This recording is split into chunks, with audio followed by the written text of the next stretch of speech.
जिंदा रहने को जीना मान के जी रहे हैं, तो मान लीजिए कि पापा इंजीनियर हैं और है ना, वाइफ कोई दूसरा काम करती हैं या घर चलाती है, उसमें बच्चे को सीखने के लिए क्या मिल रहा है? छोटा बच्चा तो इंजीनियरिंग सीखेगा नहीं, तो पापा से क्या सीखने मिलेगा? पर वो तो इंजीनियरिंग सीखेगा नहीं और जीना हमको आता नहीं। तो मूल में कहें तो एक छोटा बच्चा, जैसा कि हमने पहले भी चर्चा किया, एक छोटा बच्चा 2 साल का होता है तो तमाम तरह के क्वेश्चन पूछना शुरू करता है। तो सही अर्थों में देखा जाए तो एक छोटा बच्चा जिंदगी को पहले सीखता है कि स्किल को पहले सीखता है? जिंदगी को पहले समझने के लिए उसका डिज़ाइन बना हुआ है। तो एक छोटा बच्चा 2 साल का रहता है, 2 साल का बच्चा अपने से ठीक से खाना भी नहीं खा पाता है, या वो कम से कम क्वेश्चन तो पूछना शुरू कर ही दिया है। तो इससे समझ में आता है कि बेसिकली उसके जीने की आवश्यकता प्रधान रूप में दिखाई देती है और उसके लिए उसकी यात्रा शुरू हो गई है। उसके लिए देने के लिए हमारे पास मटेरियल नहीं है, हमारे पास केवल देने के लिए इतना ही है कि खा लो पी लो सो जाओ। यहां से गैप दिखाई देता है। बाहर बेटा, बाहर चले जाओ। तो इन सारी चीज़ों पे धीरे धीरे हमारा हर चीज़ पे ध्यान जाएगा कि क्या हो रहा है, क्या गैप है। ये ध्यान कब जा पा रहा है? जब हमारी ये क्लैरिटी है कि पूरी पिक्चर कितनी है, तब हमको पिक्चर की अधूरापन दिखाई देता है। तो पूरे की रोशनी में अधूरापन दिखाई देता है, पूरे की रोशनी में अधूरापन दिखाई देता है। नहीं तो अभी मैं किसी दूसरे से सहमत नहीं हूं, मैं उसको गलत सिद्ध करने की कोशिश करता हूं, वो मेरे को गलत सिद्ध करने की कोशिश करता है। जो हम पहले से भी बात कर रहे हैं कि जब तक वो एब्सोल्यूट पैरामीटर नहीं है, जब तक वो पूर्ण हमारे सामने नहीं है, तो कैसे तय होगा कि मैं जो सोच रहा हूं वो सही है कि गलत है? अंधेरे कमरे में खूब आंख फाड़ के देखेंगे तो क्या दिखाई देगा? अंधेरा ही दिखाई देगा। तो जब तक टॉर्च नहीं है, टॉर्च की रोशनी में दिखाई देगा कौन सा सामान कहाँ है और कौन सामान उपयोगी है नहीं उपयोगी है। टॉर्च का मतलब है क्यों जीना है, कैसे जीना है। जब तक हमारे पास नहीं होगा तब तक बात नहीं बनेगी। चलिए यहाँ से बात को आगे बढ़ाते हैं। तो पहले क्वेश्चन पे बात शुरू करते हैं। क्यों जीना है एक महत्वपूर्ण प्रश्न है, और लक्ष्य तय होता है तो उसके लिए फिर सारी जिंदगी का तन मन धन उसके लिए नियोजित होता है। तो विशेष रूप से पुराने लोग भी नए लोग भी, ये क्वेश्चन सबके लिए हमेशा उतना ही ताज़ा है, उतना ही नया है। ये क्वेश्चन कभी पुराना होता ही नहीं है। जब तक आंसर नहीं मिला तब तक क्वेश्चन खड़ा ही है, और आंसर मिल गया तो लगातार अपने भीतर से आवाज़ आती है कि हाँ यही आंसर है, यही आंसर है और इसी को जीना है। तो ये क्यों जीना है, तो एक काम कर सकते हैं कि जो कुछ भी हमारा सुना हुआ है, जो कुछ भी हमने कुछ किताबें पढ़ी होंगी, उन सबको बाजू में रख दीजिए। शुद्ध रूप से आंखें बंद करके अपने आप से पूछिए, मैं क्यों जिंदा हूँ, मैं क्यों जी रहा हूँ, नए भी पुराने भी हम सभी। और उसमें अपने आप को ढूंढिए कि क्या मेरे भीतर से उत्तर आता है। कोई उत्तर नहीं आता है तो यही उत्तर है कि कोई उत्तर नहीं है। सन्नाटा है तो सन्नाटा ही है, और क्वेश्चन ही गलत लगता है तो यही उत्तर है कि क्वेश्चन ही गलत लगता है ना। तो अपने आप से पूछिए कि मैं क्यों जिंदा हूँ, मैं क्यों जी रहा हूँ। अब भी समझ में नहीं आए तो पूछिए मर क्यों नहीं जाता। आर पार कर दीजिए, कोई गुंजाइश मत छोड़िए, क्योंकि अपने आप से पूछे बिना अपनी ज़िंदगी का गुजारा नहीं है। भाषा जो भी रखें, लेकिन अंततः मुझको अपने वजूद पे प्रश्न खड़ा करना होगा कि आखिर मैं क्यों हूँ, क्यों जिंदा हूँ, क्यों जी रहा हूँ। जो भी फील होता है उसको अपनी कॉपी में लिख दें, डेट डाल के नीचे साइन मार दें। तो पहले शांति से खूब अपने आप में 1 मिनट 2 मिनट ध्यान दीजिए, मैं क्यों जिंदा हूँ, क्यों जी रहा हूँ। जैसा फील होता है उसको कॉपी में लिख दें, जैसा भी होता है।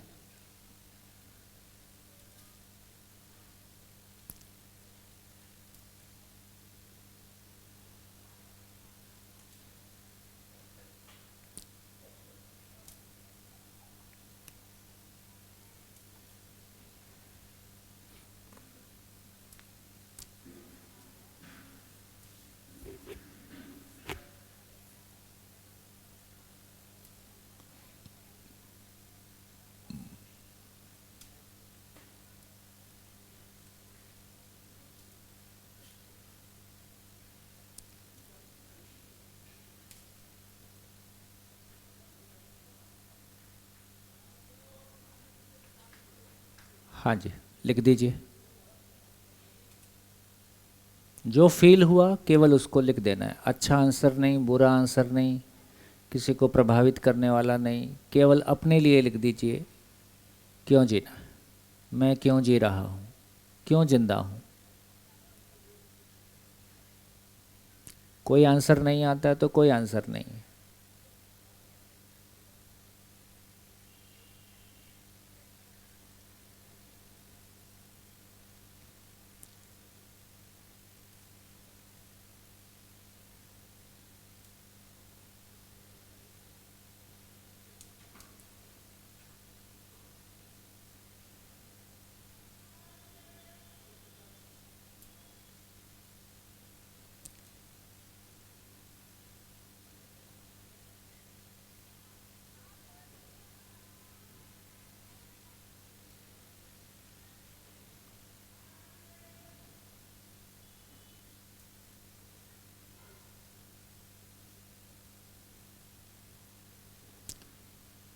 हो गया। थोड़ा सा इसमें 2-3 लाइन और सुन लीजिए। जब ये क्वेश्चन पूछा जाता है तो आप बताते हो मैं परिवार के लिए जी रहा हूँ, मैं समाज के लिए जी रहा हूँ। तो ये भी डिफरेंशिएट करना है कि मैं मेरी चाहत को मैं क्यों जीना चाहता हूँ नहीं पूछ रहे हैं, मैं क्यों जी रहा हूँ ये पूछ रहे हैं। दोनों में क्या फ़र्क है? पिछले शिविर में हम लोग जब ये क्वेश्चन पे चर्चा कर रहे थे, अब सभी पढ़े लिखे लोग हैं, अच्छा ही बोल लेते हैं, समाज के लिए ऐसा, परिवार के लिए ऐसा। तो एक मेरे से उन्हीं में से कहता है, ये जितने लोग बोल रहे हैं यदि ये सारे सही बोल रहे हैं तो संसार इतना प्रॉब्लमेटिक क्यों है? तो सभी अच्छा ही अच्छा बोल रहे हैं। तो चर्चा में निकला, ये क्यों जी रहा हूं नहीं बोल रहे हैं, क्यों जीना चाहता हूं बोल रहे हैं। क्या फर्क है दोनों में?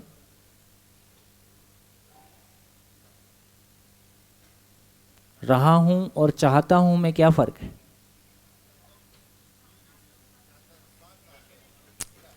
हाँ हाँ। तो जी रहा हूं मेरी वर्तमान स्थिति का नाम है। जी रहा हूं वो मेरी वर्तमान स्थिति है, मेरी वर्तमान योग्यता है। चाहता हूं, चाहत तो सबके पास यूनिवर्सल जैसी रहती है ना। परिवार अच्छा हो जाए, समाज अच्छा हो जाए, प्रकृति अच्छी हो जाए, ये हो जाए, वो हो जाए। तो फिर से अपने आप को और क्लियर कर दीजिए, आप क्या चाहते हैं ये नहीं पूछ रहा हूँ। आप रोजमर्रा की जिंदगी में 9 से 5 में जो कर रहे हैं वही आपकी योग्यता है। तो मैं जैसा जी रहा हूं, जैसी मेरी अभी वर्तमान योग्यता है, उसको देखेंगे तो पता चलेगा कि मैं क्यों जी रहा हूं। ये हो सकता है कि मैं जैसा जी रहा हूं वो मेरे को स्वीकार ही नहीं है और मैं किसी नए आंसर की तलाश में हूं। ये एक थोड़ी अलग स्थिति हो सकती है। तो इसलिए सिर्फ ये 2 लाइनें इसलिए कहने की कोशिश की ताकि मैं और गहरे अपने भीतर सही से जा सकूं और इस उत्तर को ठीक से खोज पाऊं। तो दूसरों को प्रभावित नहीं करना है, क्योंकि मेरा भाव और विचार तो मेरे साथ रहता ही है। दूसरों को हम कुछ अपने बारे में तो अपने पता चलता ही है कि मेरे अंदर क्या चलता है, मेरी स्थिति कैसी है। हो गया? लिख लिया?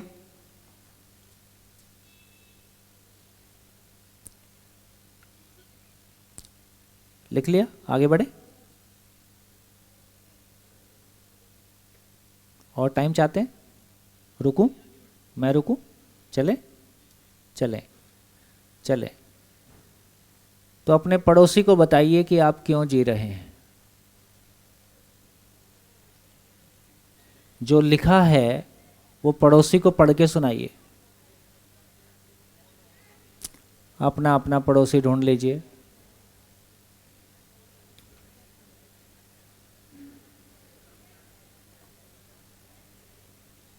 हाँ जी, सभी अपना अपना पड़ोसी ढूंढ लें।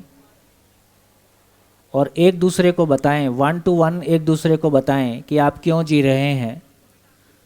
2 की जगह 3 भी हो सकते हैं, चलेगा। हाँ जी, 5 मिनट केवल।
हाँ जी, सभी को नमस्कार। बताइए किस तरह के आंसर आ रहे हैं।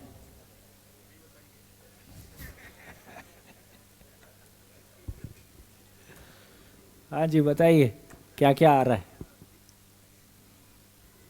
क्यों जी रहे।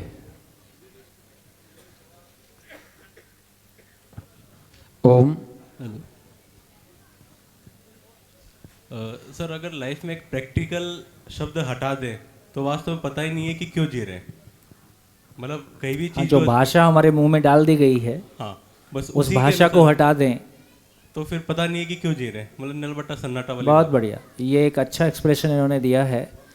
यदि हमारे मुंह में डाली गई भाषा को हटा दें, क्योंकि जो भाषा जो मतलब एक्चुअली सुबह से शाम तक मैं जो कुछ भी कर रहा हूँ है ना, उसमें से बड़ा हिस्सा वो है जो मैं कर रहा हूँ और मेरा उसके प्रति कोई बहुत आकर्षण या बहुत स्थिरता नहीं है। हाँ जी। ओम। एक बार जब आंख बंद करके सोचा, प्रश्न के बारे में बार बार वही आ रहा था, तो सबसे पहला तो ये आया कि ये प्रश्न कौन कर रहा है और किससे कर रहा है। क्या मेरी वाणी कर रही है, या मेरी आवाज़ जो अंदर से आ रही है लिप्स कर रहे हैं, या फिर मेरी बुद्धि कर रही है। एक आया मन कर रहा होगा। फिर सोचा कि ये प्रकृति जो बनी है ये तो जड़ और चेतन दो प्रकार से बनी है, और शरीर के जितने भी अवयव हैं या मन है वो तो अवचेतन है, वो जड़ है, वो उसमें तो चेतना है ही नहीं, जिसमें जो जड़ माना गया है मन को, तो उसको ज्ञान उसमें कहाँ से आएगा? ज्ञान तो उसका विषय है ही नहीं। तो यह प्रश्न वो दे ही कहाँ से सकता है और वो पूछ ही कहाँ से सकता है? फिर सुनने में जैसे आता है कि आत्मा का प्रश्न है ये। जब आत्मा तक पहुँचने का प्रयास किया तो वहाँ तक तो अभी पहुँचे ही नहीं है। तो ये तो आत्मा से पूछे और उस स्तर तक हम पहुँचे तब ये प्रश्न का उत्तर आएगा। यदि आंख बंद करके हम सोचें कि भाई इसका उत्तर क्या है, तो हमारी बुद्धि, हमारी मन, हमारी कल्पना, बस वहीं तक हम सोच के रह जाते हैं, क्योंकि ये तो जड़ चेतन है, ये तो कुछ समय के बाद विलीन हो जाना है, इसमें ज्ञान अपना कुछ है नहीं, ये तो सुनी सुनाई रटी रटाई बातें, या इसको जैसा कहा जाता है सामान्य रूप से दूसरे से सुन के या शास्त्रों से पढ़ के, वही तो रिपीट करता है, वही तो बताई हुई बातों को कहता है। तो इसका अपना आंसर कुछ हो मुझे नहीं लगता। और यदि मैं फिर भी कुछ बोलता, आपको फिर भी कुछ बताता, तो मैं बेईमानी करता और मुझसे वो नहीं हो पाया। ओ बढ़िया। हाँ जी, और कोई शेयरिंग?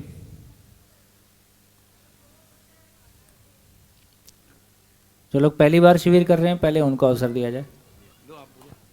हाँ जी, हाँ जी, इधर माइक दीजिए। क्यों जी रही हो? सर, इस धरती पर जन्म मिला है और यहाँ का जो धरती पर पूरे अवयव ऐसे हैं जो कि जीवन को सपोर्ट करते हैं। सृष्टि ने जीवित रखा हुआ है, इसलिए ज़िंदा हूँ, और परिस्थिति अनुसार अपने आप को ज़िंदा रखना मेरी नियति है, ऐसा मान करके जी रही हूँ, क्योंकि मेरे पास कोई कारण नहीं है कि मैं अपने आप को, अपने इस जीवन को ख़त्म कर दूँ। तो मेरे को जीना है, जिंदा रहना है मतलब। तो परिस्थिति अनुसार कभी खुशी, कभी गम, कभी थके हुए, हर तरह से अपने आप को जिंदा रखा हुआ है। और अब ऐसा है कि कुछ जिम्मेदारियां मेरे हिस्से में आई हुई हैं, तो ये है कि जिंदा हूँ तो उन परिस्थितियों का अच्छी तरह से निर्वहन करूँ और जिंदा रहूँ, ये है, इसलिए जिंदा हूँ। हाँ जी, और कुछ? सर, जब भी आपने पहले प्रश्न पूछा तो मैं वही लिख रहा था कि मैं क्यों जीना चाहता हूँ। फिर आपने जब क्लैरिफाई किया तो वापस खुद को पूछा करंट सिचुएशंस देख के। फिर मैंने जाना कि मैं जब सुबह उठता हूँ तो सबसे पहले यही सोचता हूँ कि क्या खाऊँ तो मेरे को अच्छा लगे, तो सुख की तलाश में जी रहा हूँ। पहले ये समझ में आया। फिर समझ में आया कि ज़्यादा पैसे कैसे बनाऊँगा उसके बारे में मेरा दिमाग चलता है फ्यूचर में, तो उसके लिए शायद मैं जी रहा हूँ। और तीसरी चीज़ फिर ऐसा कि सम्मान की तलाश में भी मैं जी रहा हूँ। तो ये 3 चीज़ें मुझे दिखती है जिनके लिए मैं अभी करेंटली जी रहा हूँ। बढ़िया। हाँ जी, और कोई शेयरिंग?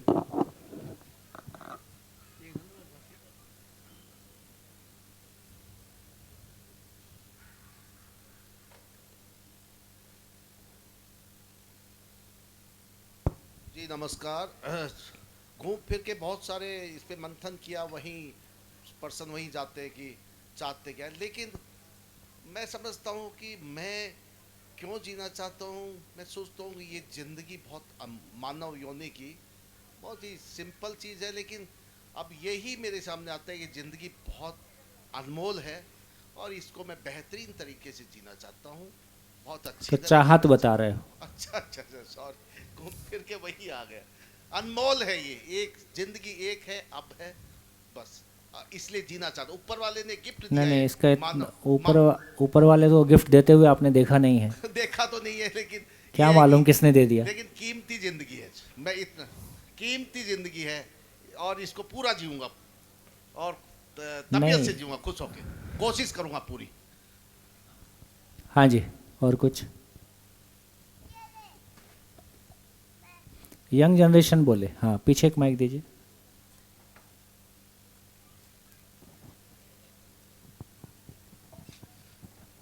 नमस्कार सर, मेरा नाम प्रशांत है।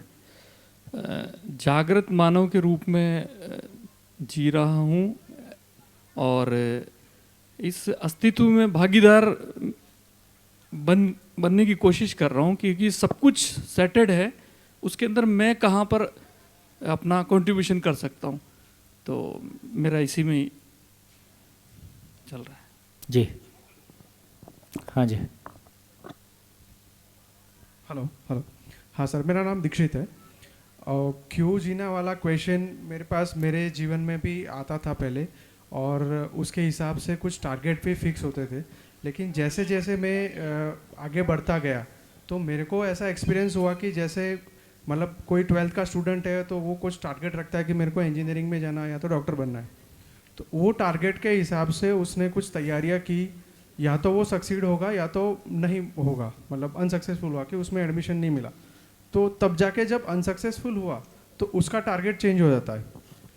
तो टारगेट मेरे को लग रहा है अभी मेरे हिसाब से मेरे को जो एक्सपीरियंस हुआ कि वो टेम्पररी चीज़ हो गया मेरे लिए।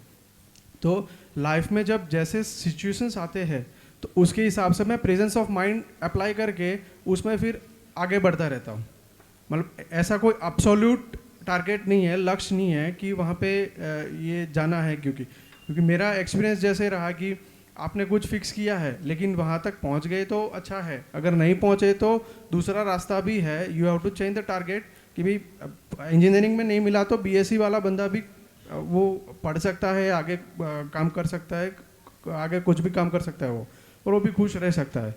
तो टारगेट वैसे अगर नहीं अचीव हुआ तो वो चेंज करने का टेम्पररी सॉल्यूशन हो गया करके जिंदगी आगे बढ़ रही है। तो बेसिकली सिचुएशन को हैंडल करके प्रेजेंस ऑफ माइंड को अप्लाई करके जिंदगी आगे बढ़ रही है।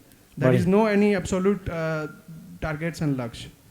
बहुत बढ़िया, अच्छा बोला। हाँ जी, इधर एक माइक दीजिए। हाँ, थोड़ा आगे आ जाइए, सामने आ जाइए। नमस्कार सर, जी मेरा नाम करिश्मा पटेल, मैं आनंद निकेतन भाड़ज अहमदाबाद कैंपस। जी। मैंने कुछ लिखा है फॉर दिस क्वेश्चन दैट मैं क्यों जी रही हूँ। तो मैं जी रही हूँ क्योंकि मैं जीना चाहती हूँ। ऐसा नहीं कि मेरे बिना किसी की ज़िंदगी रुक जाएगी। जो है अभी मेरे लाइफ में, they will survive without me also. ये मेरी मर्जी है कि मुझे जीना है। आपने एक फनी क्वेश्चन पूछा था कि फिर मर क्यों नहीं जाते। हाँ, और क्या। तो मुझे मरने से डर लगता है और मैं जी रही हूँ इसलिए क्योंकि मैं जहाँ से आई हूँ वहाँ वापस जाना मुझे नहीं आता। ऐसा नहीं कि इसके आगे जाने का कोई रास्ता मुझे पता नहीं है। कुछ लक्ष्य है लाइफ में, पर ऐसा भी नहीं है कि वो लक्ष्य को पाया नहीं तो मैं अपने आप को अधूरा महसूस करूँगी। जो जीवन चल रहा है उससे सेटिस्फाई हूँ, और अभी जो ज़िंदगी चल रही है उसमें जो भी अच्छा मिला है या बुरा मिला है वो मेरी किसी अच्छे किए हुए का मैं भोग रही हूँ, और जो बुरा मिल रहा है वो भी मेरे ही किसी बुरे किए हुए का भोग रही हूँ। और ऐसा नहीं कि कुछ अच्छा मिले तो वो मुझे नहीं लेना है, कुछ इससे भी अच्छी अपॉर्चुनिटी मिलेगी तो वो भी भोगना है मुझे। और अभी जो भी जी रही हूँ उससे सेटिस्फाई हूँ। शुभकामनाएं। हाँ जी। धन्यवाद सर। नमस्कार, अशोक, जयपुर। मैं जी रहा हूँ सर इसलिए because I want to give back to the nature. मैं अपने आप को रेडी फील करता हूँ all the time, because so far it's been long time since birth and I have taken things from everywhere and anywhere, precisely from nature, sun, water, earth, and from you as well, from everyone. So I wanted to giving it back to the everyone as much as I can possibly. जितना वापस कर सकता हूँ, जितना हो सकता है, ये ऐसा आप क्यों वापस करना चाहते हैं? सर क्योंकि मुझे मिला है और मैं उसी से आया हूँ और मैंने कंज्यूम किया है चीज़ों को बिना कुछ पे किए हुए, मैं उन्हें बर्बाद भी कर रहा हूँ काफ़ी हद तक। तो मैं जितना कर पाऊँ और उसी को प्रयासरत हूँ कि मैं स्वयं कर पाऊँ और ये मैं ट्रांसफॉर्म कर पाऊँ सोसाइटी को भी, जिससे हमारा जो एग्जिस्टेंस है, जैसे मैंने प्रभु जी श्री नागराज जी का वहाँ कोट भी देखा था, एग्जिस्टेंस इज को existence. So it's about precisely I'll start it from the giving it back, then things will start getting better day by day. So for me individually giving back एकमात्र उद्देश्य। जी बढ़िया, thank you, शुभकामनाएं। हाँ जी, और कुछ? नमस्कार sir. नमस्कार। मेरा नाम बनवारी मुंड है, मैं बीएसएफ में जॉब करता हूँ, बाड़मेर में पोस्टेड हूँ। सर जीने का तो पता नहीं है क्योंकि जीना सीखे नहीं अभी, पर जिंदा क्यों है इसका मैं बताना चाहता हूँ कि मेरा एक महत्व है। अगर मैं जिंदा नहीं रहूँगा तो कुछ मानव जो मेरे परिवार दोस्त, उनको मानसिक अशांति होगी और उनके भौतिक सुख पर भी फर्क पड़ेगा। ये तो ठीक है, ये एकदम टू दी पॉइंट हो गया। बहुत बढ़िया। हाँ जी, माइक दीजिए लास्ट।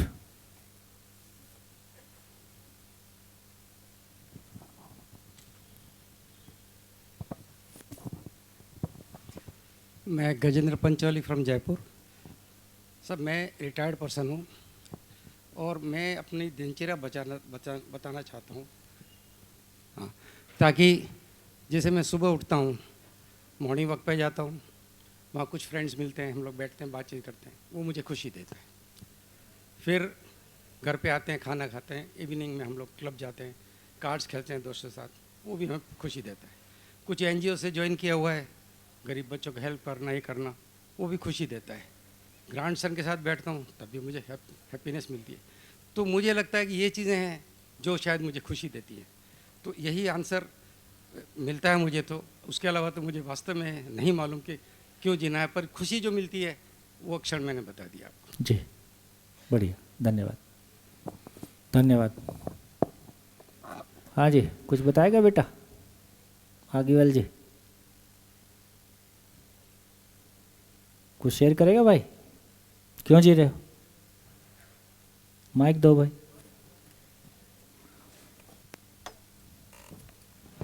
हेलो। हाँ, मैं थोड़ा लॉस था सॉरी। तो फर्स्ट रीज़न तो ये है कि the second option is to die, तो वो तो इंटरेस्टिंग है नहीं, और तो बहुत सारे मतलब अच्छे और बुरे एक्सपीरियंसेस मिस आउट कर जाओगे अगर आप इफ़ यू डाई, तो दैट। और दूसरा ये कि मतलब मेरे तो दिमाग में मेरा एक फ्यूचर है कि मेरे को भी बहुत सारी चीज़ें करनी है, तो I am looking forward to that, इसलिए जीना है। अच्छा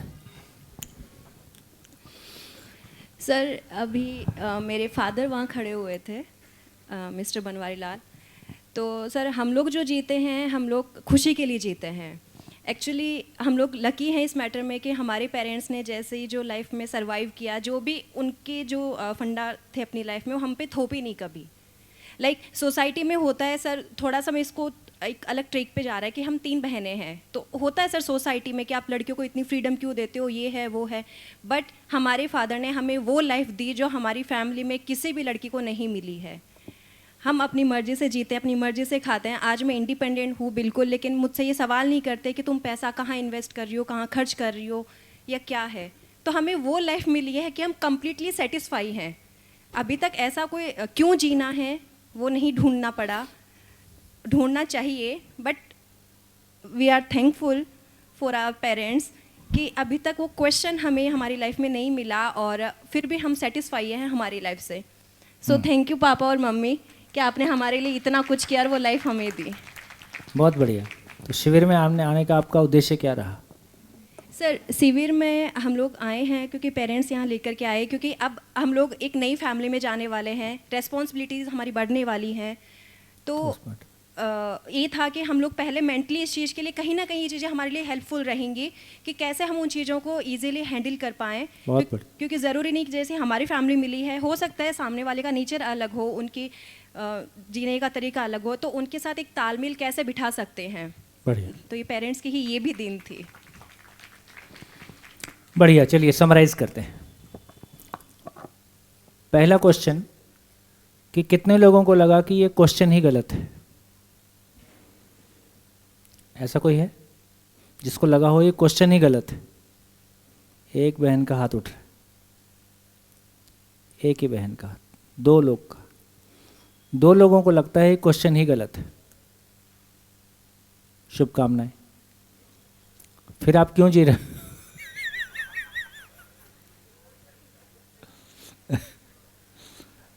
फिर तो जो चल रहा है ठीक ही चल रहा है, उसमें और नया सोचने की भी ज़रूरत नहीं है। ऐसा भी हर शिविर में 1-2 लोग होते हैं, है ना? तो मैं हर शिविर में पूछ के देखता हूँ, तो ऐसा लोग होते हैं। कितने लोगों को ये क्वेश्चन स्कूल टाइम से भी आता है? ऑफ एंड ऑन कभी स्कूल टाइम से भी आपके ध्यान में ये आता है कि ये मैं क्यों जी रहा हूँ? ऐसा भी 10% 20% मास होता है। कितने लोगों को लगता है कि इस क्वेश्चन का आंसर नहीं मिलेगा तो जीना ही मुश्किल है, जीना रुक गया जैसा लगता है?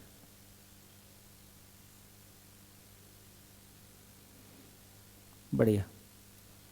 कितने लोगों ने जब आंख बंद के सोच करके ये सोचना शुरू किया कि मैं क्यों जी रहा हूं, थोड़ी बेचैनी और घबराहट जैसा भी लगा?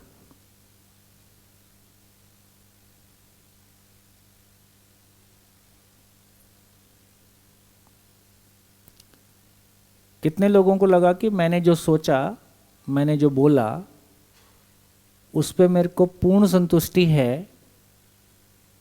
ऐसे कितने लोग? मैंने जो सोचा, मैंने जो बोला, उस पे पूर्ण संतुष्टि है। ये घबराहट भी हुई और संतुष्टि भी हुई, दोनों एक साथ कैसे चलेगा? मैं ऐसा फ्रेम करने की कोशिश करता हूं कि कोई गैप हो तो पकड़ में आ जाए। बोलिए बोलिए बोलिए।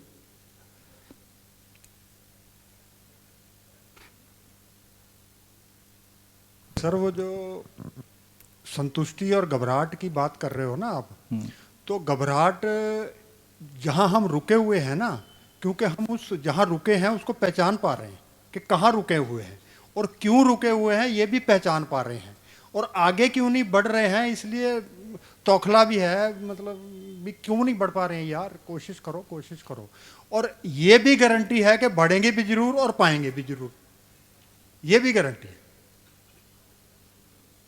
शुभकामनाएं। इसलिए घबराहट भी है, भी चल क्यों नहीं पा रहे हैं, अपने ऊपर ही वो आ रही है कि भाई यार कोशिश और कर, आफ्टर बर्नर ऑन कर, जब जाके टेक ऑफ करेगा।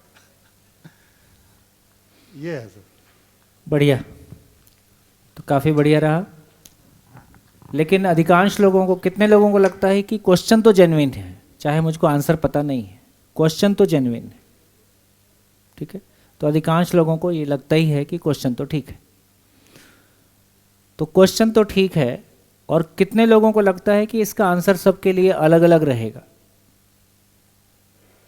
ऐसा भी अधिकांश लोगों को लगता है कि इसका आंसर सबके लिए अलग अलग होगा। तो इसका आंसर सबके लिए अलग अलग होगा और छत एक रहेगी, तो कैसे काम चलेगा? अभी की समस्या भी इतनी है कि मेरा सुख मेरे घर के बाकी लोगों का दुख हो सकता है, और हमारे घर में किसी का सुख हमारा दुख हो सकता है।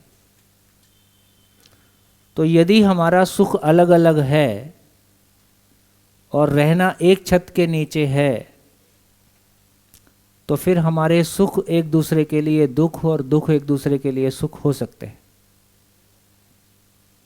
तो इसका मतलब तो साथ में जीना नहीं हो सकता है।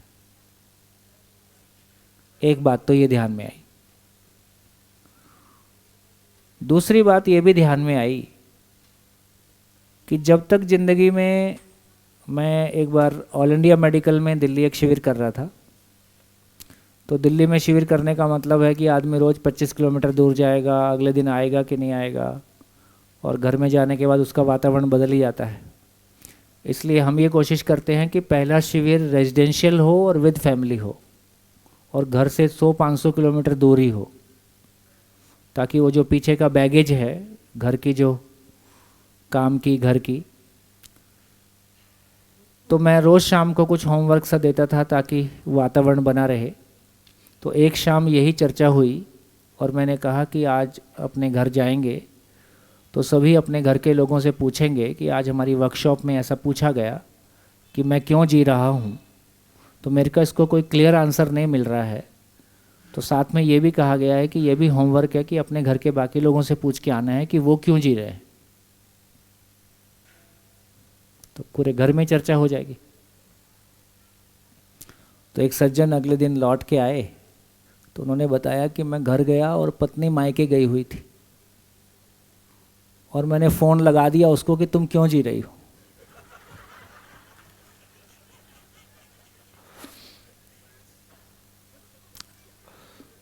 तो पत्नी बोलती है मैं जल्दी आती हूँ, तुम घबराना नहीं।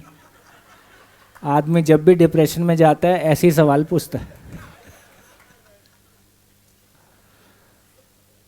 तो उस दिन मेरा ध्यान इस बात पे गया कि ये बात तो ठीक बोल रही है। अक्सर लोग जब डिप्रेशन में जाते हैं तो ये क्वेश्चन काफ़ी ज़ोर से उठता है कि मैं आखिर मेरे जीने का पर्पस क्या है या मैं क्यों हूँ। तो फिर मेरे को डिप्रेशन की महिमा भी समझ में आई कि डिप्रेशन का मतलब है कि आपके रूप बल धन पद की हवा निकल जाती है, इसका नाम डिप्रेशन है। किसी घटनावश आपका रूप बल धन या पद की हवा निकल गई तो जो एंजॉय कर रहे थे, जो अच्छा लग रहा था, सब गायब हो गया। आपकी संतुष्टि, आपका अच्छा लगना, आपके सपने, है ना, सब एक झटके में सब गायब हो गया। तो वहाँ ये सवाल खड़ा होता है कि अब क्या है मेरे पास। तो उस तरीके से मैं सोचता हूँ कि शायद डिप्रेशन एक सुखद घटना है। डिप्रेशन एक सुखद घटना है। सामान्य आदमी अपने अहंकार में खुश है, अपनी गलत फहमियों में खुश है, अपने सम्मोहन में खुश है, लेकिन ये पारिवारिक क्लेश, ये ज़िंदगी की असफलताएं, ये ज़िंदगी का डिप्रेशन कभी कभी हमको ज़िंदगी के सामने लाके खड़ा कर देता है और वहाँ ये सवाल खड़ा होता है कि अब मेरा वजूद क्या है। अक्सर ऐसी घटनाएं समाज में देखने को मिलती हैं कि जिन लोगों का मौत से आमना सामना हुआ उसके बाद और वो बच गया, उसके बाद उसकी ज़िंदगी बदल जाती है। किसी को डॉक्टर ने बता दिया अब तुम्हारे पास 3 महीने हैं, उसके बाद उसके सोचने का तरीका बदल जाता है। जैसा अब तक सोचता रहा था अब वैसा वो नहीं सोच पाता है। तो इसका मतलब है कि एक तो वो शब्द और वो भाषा और वो सपने जो संसार ने हमारे मुंह में डाल दिए हैं, संसार ने हमारे जहन में डाल दिए हैं,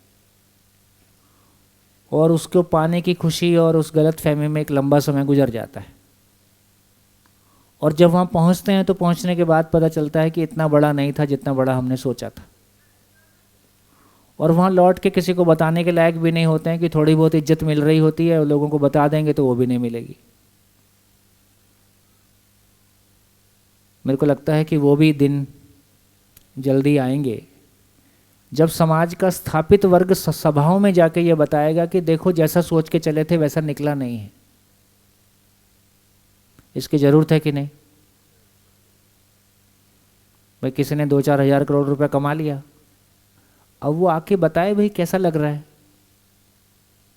जैसा सोच के कोशिश की थी वैसा हुआ कि नहीं हुआ। इससे बाकी लोगों को एक दिशा मिलेगी कि यार मेरे को वही सोचना है कि कुछ हट के सोचना है। मैं कभी मेरे को वो एयरफोर्स में जाने का और फाइटर पायलट बनूं ऐसा कहीं से जुनून चढ़ गया। तो मैं नागपुर में रहा करता था, तो एक बार एक एयरफोर्स बेस में पहुंच गया। तो एयरफोर्स का वो फाइटर और उसको ऐसा पोस्टर वोस्टर कहीं लगा रहता था ना, तो उसको देख के मेरे को कुछ होता था। तो मैं एयरफोर्स में गया और उन पायलट से या एयरफोर्स में जो लोग थे उनसे मिला, क्योंकि वो मेरे सपनों के लोग थे। तो मैं उनसे पूछा कि आपको कैसा लगता है, बहुत मैं ऐसा खुश हो के ना, जैसे आदमी अपने जिसको सेलिब्रिटी मानता है उससे मिलता है तो उससे कैसे पूछता है। बोले रोज़ यही सोचते हैं रिज़ाइन कैसे किया जाए। बड़ा जोर का धक्का लगा। मैं बोला सर मैं सीरियसली पूछ रहा हूँ। बोले हम भी सीरियसली बता रहे हैं। तो फिर उन्होंने बताया कि देखो रोज़ तो कोई वॉर होता नहीं है, का टाइम पास मैस में ये सब टाइम पास, मतलब कोई बहुत क्रिएटिविटी वाली बात। जैसे उनसे बात करके ऐसा कोई उत्साह नहीं आया तो मेरा वो सपना वहाँ छूट गया। तो मैं सोचता हूँ कि एक शरीर यात्रा बच गई। तो इस तरह का कोई सर्वे हम अपनी ज़िंदगी में नहीं करते। जो भी कुछ मैंने मेरी ज़िंदगी के लिए सोचा है, जिन लोगों ने उस मंजिल को पा लिया है, क्यों ना 10 लोगों से मिलकर ये पूछा जाए कि जहाँ आप पहुँच गए हो मैं वहाँ पहुँचना चाहता हूँ, आपको इसमें कैसा लगता है, क्या सोच के शुरू किया, कहाँ पहुँचे, क्या पाए, मेरे लिए क्या कहना चाहोगे। हो सकता है कोई नया इनपुट मिलता, हो सकता है उसमें जो गैप रह गए मैं उसको पूरा कर पाता। तो ऐसा कोई सिस्टम बना नहीं। करियर काउंसलिंग के नाम पे अभी काफ़ी कुछ लोग प्रयास करने लगे हैं। ज़िंदगी की काउंसलिंग जैसी कोई चीज़ है नहीं। हम टेकन फॉर ग्रांटेड लेके चल रहे हैं कि पैसा आ जाएगा तो खुश हो जाएंगे, पद आ जाएगा तो खुश हो जाएंगे, कोई चीज़ में विशेषज्ञ हो जाएंगे तो खुश हो जाएंगे। जबकि वहाँ पहुँचने के बाद पता चलता है कि गाड़ी नहीं पहुँच रही है। तो इसका एक मतलब ये हुआ कि ज़िंदगी का जो वक्त बीत गया वो वापस लौट के आता नहीं है और उसको किसी भी कीमत पे वापस लाया नहीं जा सकता है। और हर उम्र की अपनी कोई खूबसूरती है। जो काम मैं 25 साल में कर सकता हूँ, अब 60 में वो ज़िंदगी में वो यू टर्न मारना अब संभव नहीं है। इसलिए ऐसे तमाम लोग मिलते हैं जब 60 में शिविर में आते हैं तो कई बार आँख में आंसू भर आते हैं कि भाई जी 25 में मिले होते तो कोई बात होती। और ये गलत नहीं है। तो ये पूरी वर्कशॉप हमारी ज़िंदगी का आईना है, जो कोई भी बात आपको मानने के लिए प्रस्ताव नहीं दे रही है। कोई चीज़ आपको मानना है ऐसा नहीं कहा जा रहा है, लेकिन कम से कम जिस ज़िंदगी को मैं जीना चाहता हूँ, जिसमें मैं अगले 20-30 साल लगाना चाहता हूँ, वो लगा के फाइनली कहाँ पहुँचेगा, या ज़िंदगी कुछ और भी है मेरी कंसिडरेशन में यदि अभी आ जाती है तो हो सकता है मैं बेहतर मेरी ज़िंदगी को जी पाऊँ और मुझको 30 साल बाद ये गम ना हो, ये अपने आप में फीलिंग मत आए यार उस समय सही निर्णय लिया होता तो कुछ ठीक हो जाता। तो ये पूरा दर्शन और ये पूरी बात मानव की ज़िंदगी को एक बार सोचने का, समझने का और नेचर में जैसा है उसको हमारे सामने रखने की कोशिश करती है। और उस क्रम में हम अपनी जैसा भी हमने सोचा है उसको उसमें उस आईने में रख के देख पाएँ और एक बेहतर निर्णय ले पाएँ, है ना। ताकि जब कोई निर्णय मेरा अपना होता है और वो सही भी होता है, कोई चीज़ें पैशन के नाम पे होती हैं। जैसे कुछ लोग ऑर्गेनिक फार्मिंग करना चाहते हैं, अब कहीं से चिपक गया, अब चिपक गया, जब आप मैदान में उतरते तो आपको वैसी खुशी नहीं होती है जैसा, या 2-5 साल बाद करके लगता है यार ठीक ही है, कोई खास बात नहीं है। तो ऐसे शौक़ हमारी ज़िंदगी का बड़ा लंबा समय भी खा जाते हैं, या कई बार हम मजबूरी में कोई ऐसी जॉब कर रहे होते हैं जिसको हम छोड़ भी नहीं सकते और करने का मन भी नहीं रहता है, वो एक अलग तरह की बात हो गई। तो सार बात इतनी है कि क्यों जीना है ये एक महत्वपूर्ण प्रश्न है, क्योंकि जैसा मैं लक्ष्य को स्वीकार करता हूँ, जैसा मैं लक्ष्य को स्वीकार करता हूँ, फिर उसके लिए मेरा पूरा तन मन धन लगना शुरू हो जाता है। तो लक्ष्य ठीक से तय हो, कहाँ जाना है ज़िंदगी में, क्या पाना है, ये ठीक से तय हो तो हम कुछ बेहतर बात कर पाए। अभी जब कोई एक सज्जन बोल रहे थे तो उसमें आ रहा था कि परिस्थितियों के अनुसार कोई चीज़ें मैं करता हूँ। तो मुझको ज़िंदगी चलानी है कि परिस्थितियाँ मुझको चलाएंगी? क्या ठीक लगता है? परिस्थितियाँ मुझको चलाएं कि मैं मेरी ज़िंदगी में जहाँ पहुँचना चाहता हूँ उसके लिए परिस्थितियाँ बनाऊँ, है ना भाई। हमको तय कर लिया कि हमको पुष्कर आना था, 24 तारीख को शिविर करने हमने पुष्कर आना था, तो हमने परिस्थितियों को उसके अनुसार बनाया। पहले से छुट्टी लिया, घर में बातचीत किया, टिकट कराया, जो करना था किया। तो जब लक्ष्य निश्चित होता है तो मैं परिस्थितियों को लक्ष्य के अनुसार बनाता हूँ। जब लक्ष्य निश्चित नहीं होता है तो मैं परिस्थितियों के हवाले हो जाता हूँ। तो परिस्थितियों के हवाले होना ठीक है, या लक्ष्य पहचान के, लक्ष्य के लिए परिस्थितियों को बनाना ठीक है?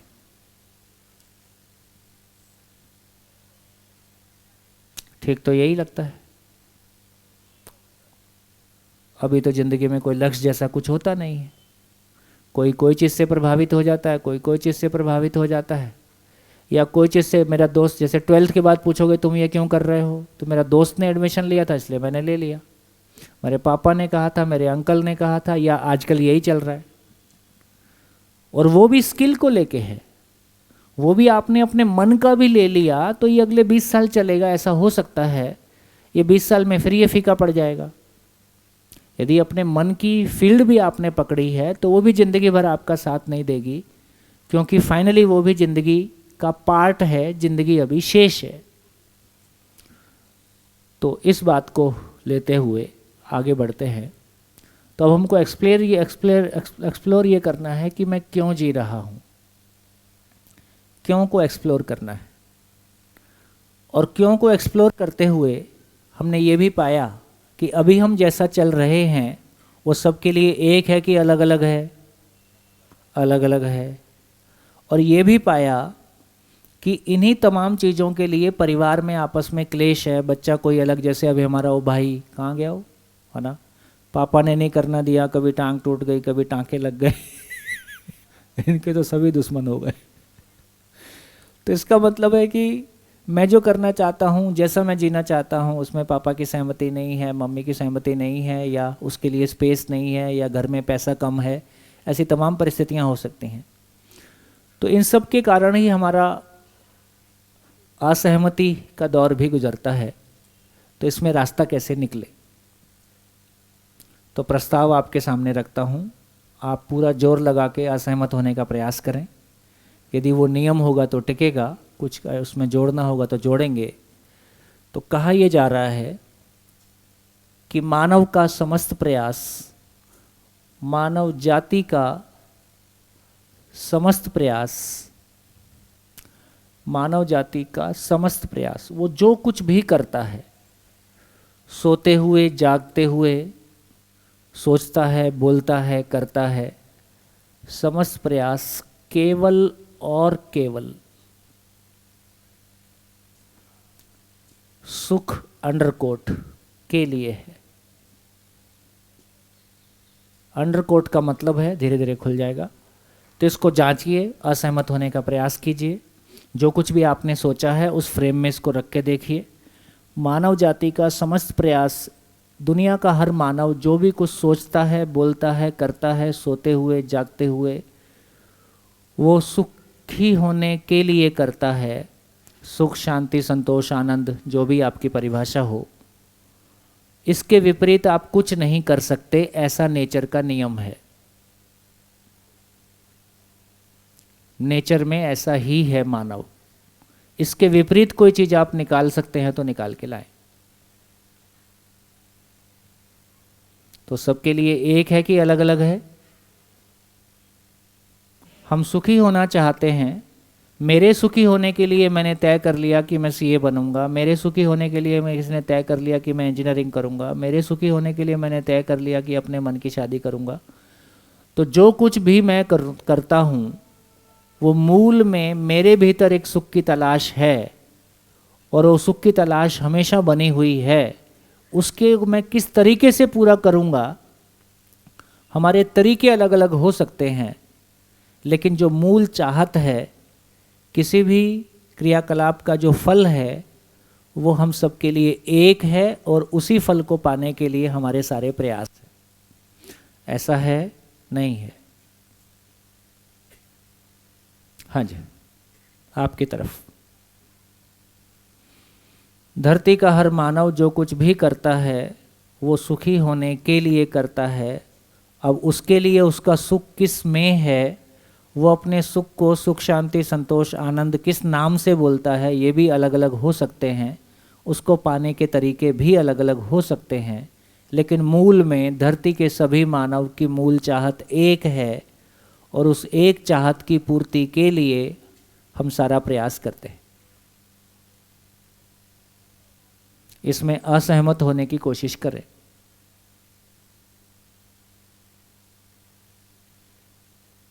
बोलिए बोलिए, माइक माइक लीजिए, पूरा दम लगाएं असहमत होने के लिए, देखते हैं क्या निकलता है। हाँ जी, माइक उधर उधर। सर ये वाला प्रयास शायद मानव जाति की 99% नहीं, नियम है तो मतलब 100%। नहीं सर, कुछ लोग हैं जो इस नियम के विरुद्ध काम करते हुए दिखाई देते हैं। बोलिए बोलिए। जैसे श्री कैलाश सत्यार्थी जी हैं, वो अपने सुख के लिए नहीं काम करते हैं, वो बच्चों के लिए काम करा उन्होंने, और उसमें वो आपने दूसरा नियम तोड़ा है। कैसे?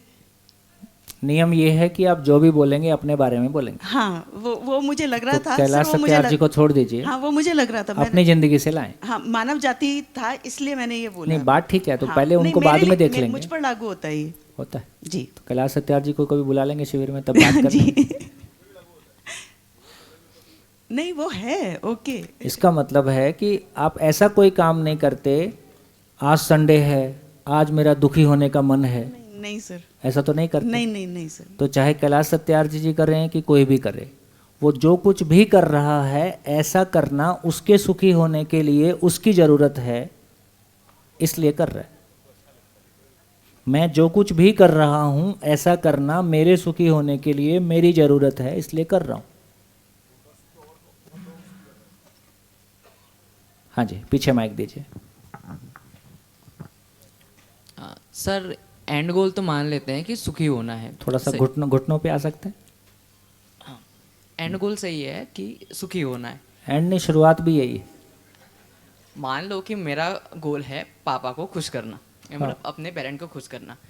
अब उनका उनकी खुशी कहाँ पे है कि मेरा बच्चा है वो इंजीनियरिंग कर ले या कहीं पे, ठीक है। अब मैं डायरेक्टली नहीं करना चाहता, लेकिन मैं पापा को खुश भी नहीं देखना चाहता, मतलब नाखुश भी नहीं देखना चाहता, ठीक है। मेरा गोल इनडायरेक्टली तो पापा के पास है, लेकिन मेरे जो दूसरे गोल्स हैं, मतलब दूसरा सुख की परिभाषा, एक मेन परिभाषा नहीं है मेरे पास, लेकिन दो अलग अलग परिभाषा है, तो एक चूज करना कभी पड़ता है, तो इनडायरेक्टली कभी दुख हो जाता है। इसका मतलब क्या हुआ कि एक डेफिनेशन नहीं है मेरे पास। मत मानो पापा की, अपनी मानो। लेकिन मेरा तो नहीं मानने से क्या होगा? दुख होगा और दुखी होना चाहते नहीं हो। इसका मतलब ये है कि हम जिंदगी में जो कुछ भी करते हैं वो मूल में सुखी होने के लिए करते हैं। तो हम अपनी ज़िंदगी में जो कुछ भी करते हैं वो दुख को कम करने के लिए और सुख को मैक्सिमाइज करने के लिए, तो दुख को कम करने के लिए भी किया गया प्रयास मूलतः सुखी होने के अर्थ में ही चला जाता है। हमने दुखी भी पापा के नहीं मानेंगे, ज़्यादा दुखी होएगा, पापा की मान लेंगे कम दुखी होएगा। जैसे दो ऑप्शन हमारे पास हैं, ज़्यादा दुख कम दुख, उसमें से क्या चूज करेंगे? कम दुख। दो ऑप्शन हमारे पास हैं, ज़्यादा सुख कम सुख, क्या चूज करेंगे? ज़्यादा दुख। इसका मतलब है कि हमारी ज़िंदगी में हम कोई भी निर्णय लेते हैं, जो कुछ भी करते हैं, दुख से बचने के लिए और सुखी होने के लिए। दुख से बचने के लिए मतलब नेगेटिव वाला पार्ट हो गया, माइनस वाला पार्ट हो गया। तो फाइनली लाइन इतनी है कि मैं जो कुछ भी करता हूँ सुखी होने के लिए करता हूँ, या बेसिकली दुख से बचने के लिए करता हूँ। हाँ जी, बढ़िया, अच्छा एग्जाम्पल था, और ढूंढ के लाइए।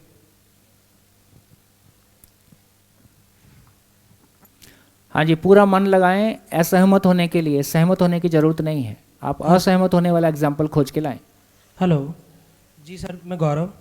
सर आपने बताया कि मानव जाति का समस्त प्रयास केवल और केवल सुख के लिए है। हाँ सर, सुख पाने के लिए वो बहुत कुछ करना चाहता है, लेकिन उसके पीछे एक रीज़न बार बार कहते हैं कि तेरी किस्मत में ये नहीं लिखा है इसलिए तू कर नहीं पाया। और कल शायद मैंने जब अपने सभी पीड़ाओं को बताया था, तो आपने एक सेंटेंस कहा था जो मैंने नोटिस कर लिया था कल ही। सर आपने कहा था कि नियति आपसे फिर कुछ और कराना चाहती है। मतलब एक संभावना, हाँ, कि वो किस तरह या से कुछ और समझ में आ जाए, उसके लिए कोई परिस्थितियां बन रही हैं, उसको समझेंगे समय आने से। हाँ। लेकिन आपकी ज़िंदगी में देखो, आप जो कुछ करना चाहते हो, क्यों करना चाहते हो, उसमें लगता है कि ऐसा करने से मैं सुखी होऊंगा। जी सर। आपके पिताजी जो कर रहे हैं, क्या कर रहे हैं, उनको लगता है नहीं ऐसा करने से ये सुखी होगा और उससे मैं सुखी होऊंगा, जी। या ऐसा करना ठीक है उससे ये सुखी होगा। हाँ बिल्कुल, कहीं ना कहीं तो ये- मान्यता दोनों की, कोई पापा आपकी योजनाबद्ध तरीके से ऐसा कोई काम नहीं कर रहे हैं, इसको मैं इसको जो है परेशान करूंगा और उससे मैं सुखी होऊंगा, मान सकता हूँ सर मैं इसको कि बिल्कुल, और ये बात सत्य है ना? है ना। लेकिन ये कि इसके बस। पीछे अपन कहते हैं कि बोले तेरी किस्मत में ऐसा नहीं लिखा है, तो वो किस्मत क्या होती है उसको बाद में देखेंगे। पहले अभी ये समझ में आ रहा है कि मानव जो कुछ भी करता है किसी सुख की तलाश में करता है। आपके पापा करें, अब आपके पापा का सुख अलग हो गया, आपका सुख अलग हो गया, अब दोनों का सुख टकरा रहा है, लेकिन मूल में अभी भी दोनों की चाहना सेम है कि दोनों सुखी होना चाहते हैं। बिल्कुल सर। तो मैं वही एक बस इसी थे कि आपने कल कहा था कि नियति कुछ कुछ कॉच कराना चाहती है, तो वो मेरे बार बार उसको दिमाग में रखे रखिए देखेंगे। Thank you sir. हाँ जी, और बोलिए, और कोई? हाँ, सहमत नहीं है?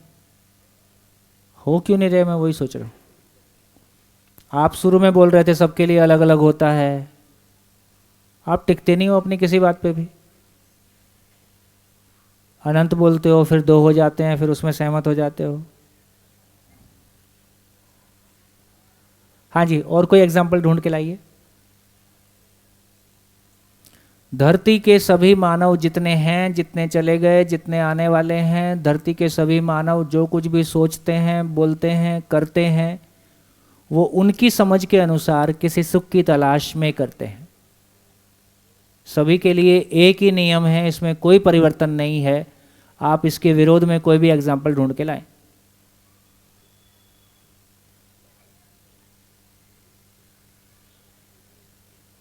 बोलिए बोलिए, बोलो भाई। हाँ जी। जैसे हस्बैंड वाइफ दोनों आपस में झगड़ा कर रहे हैं, तो उसमें कहाँ सुख मिल रहा है दोनों को? दोनों तो दुखी है, दोनों दुखी है ना। हस्बैंड वाइफ आपस में झगड़ा कर रहे हैं या लड़ रहे हैं, तो वो भी दुखी है, उधर वो भी दुखी है, दोनों उसमें सुख कहाँ ढूंढ रहे हैं वो? अब जब दोनों है तो इसका मतलब क्या हुआ?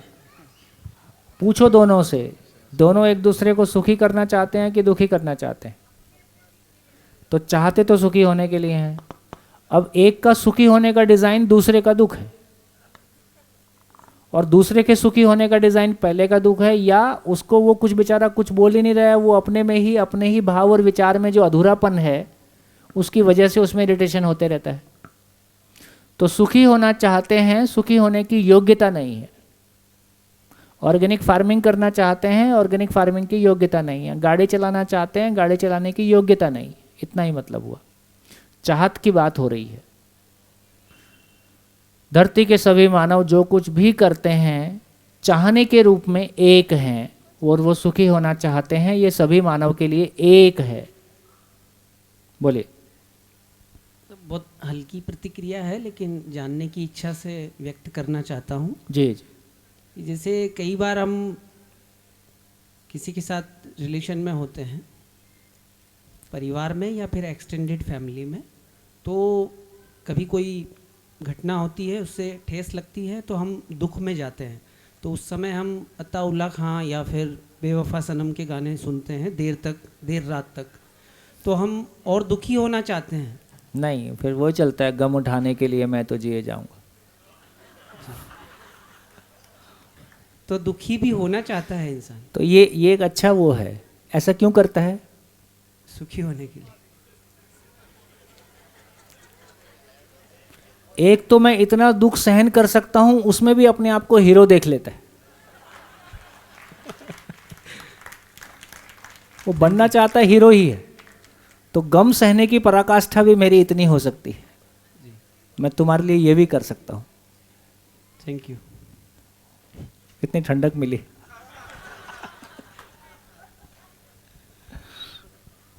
हाँ जी, और कुछ?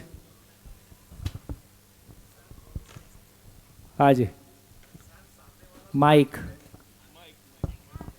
आगे दीजिए। मैं तो यही कहना चाह रहा था, पति पत्नी की लड़ाई झगड़ी होती है, तो पत्नी को इसी में संतुष्टि मिलती है कि मैंने सुना दिया, जो है उसका बोझ उसी में हल्का हो जाता है, इसलिए वहां भी सुख की तलाश है। अच्छा, भाभी जी को नहीं लेके आए इसलिए बहुत बोल पा रहे। हाँ जी, बताइए।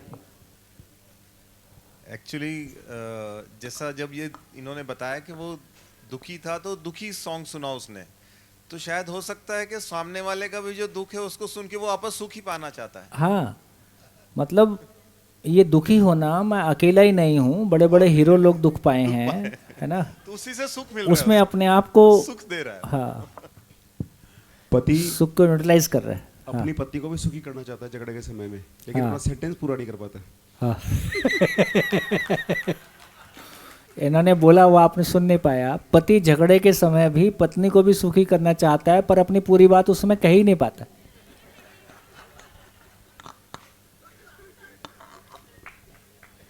माइक दो, माइक। भाई पति के जवाब पे पत्नी बोलेगी तब तो बात होगी।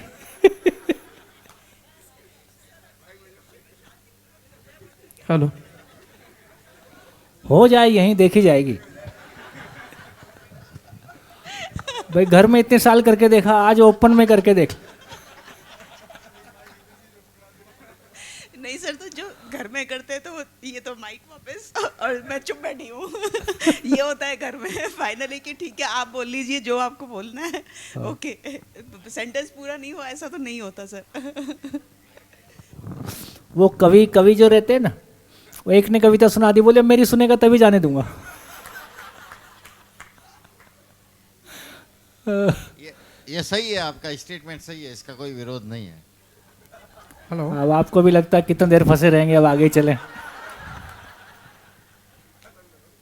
सर जी मेरा एक सिचुएशन है कि हाँ बोलो बोलो। जो ह्यूमन बॉम्ब बन के जो टेररिस्ट है, हाँ, वो टेररिज्म करते हैं तो वो भी खुद भी मरते हैं और बहुत सारे लोगों को भी नुकसान करते हैं, तो वहाँ पे सुख उनको, और वो भी कोई ना कोई मजबूरियों की वजह से उनको वो दुख लेना पड़ता है। ठीक है, तुमने तो कभी किया नहीं। नहीं। तो अब जो नहीं है उसकी क्या बात करें। लेकिन सार इतना ही है, यदि कोई व्यक्ति सुसाइडल बॉम्ब बनता है तो वो तो अपने हाथ से बटन दबाता है, और हाथ से बटन दबा के उसके शरीर के इतने टुकड़े होंगे जिनको दौड़ने के बाद पहचान नहीं पाएंगे। इसके बावजूद भी करता है, और जो मरने के लिए ही तैयार है उसको क्या भयभीत कर सकते हैं। इसका मतलब कोई इमोशनल मामला है। तो इमोशन वो चीज़ है जो शरीर के लिए भी कोई निर्णय, स्वेच्छा से निर्णय लिया, मजबूरी में निर्णय लिया, लेकिन या तो किसी दुख को कम करने के लिए या किसी सुख की तलाश में कोई काम हुआ। हाँ जी, माइक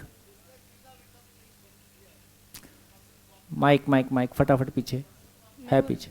हाँ बेटा, पहले उनको बोल। में आई थी कि हर व्यक्ति अपने इच्छा अनुसार, अपने ज्ञान अनुसार वो उपयुक्त और ज़्यादा है, क्योंकि ज्ञान को यदि हटा दें और सिर्फ सुख की कामना को सोचें और छोटे बड़े सुख को देखें, तो बच्चों में, क्योंकि उनका जो सुख है, बड़ा सुख तो उनका है कि पढ़ लिख के बड़े हो जाएं, सामर्थ्य अपना बढ़ाएं, लेकिन वो सोने में अपना सुख खोजते हैं, कोई आलस्य में अपना सुख खोजता है। ठीक है, बिल्कुल ठीक है। ज्ञान के अनुरूप उस स्थिति को देखते हुए बिल्कुल शॉर्टेस्ट जो रास्ता है। भाई जिसको बाटली में सुख दिखता है वो बाटली की तरफ जाता है। सही बात है। और जिसको मोक्ष में दिखता है वो मोक्ष की तरफ जाता है। जो सुसाइडल बम्बर हैं उनको भी वो एक सिचुएशन बना दी जाती है कि आपको हो सकता है कि भविष्य में बेहतर हूर या कोई ऐसी बातें मिलेगी। हाँ, इनके लिए वो इमोशनली वो सुख पाने के लिए ही कर रहे हैं वो भी। जी हो गया। और बोलिए।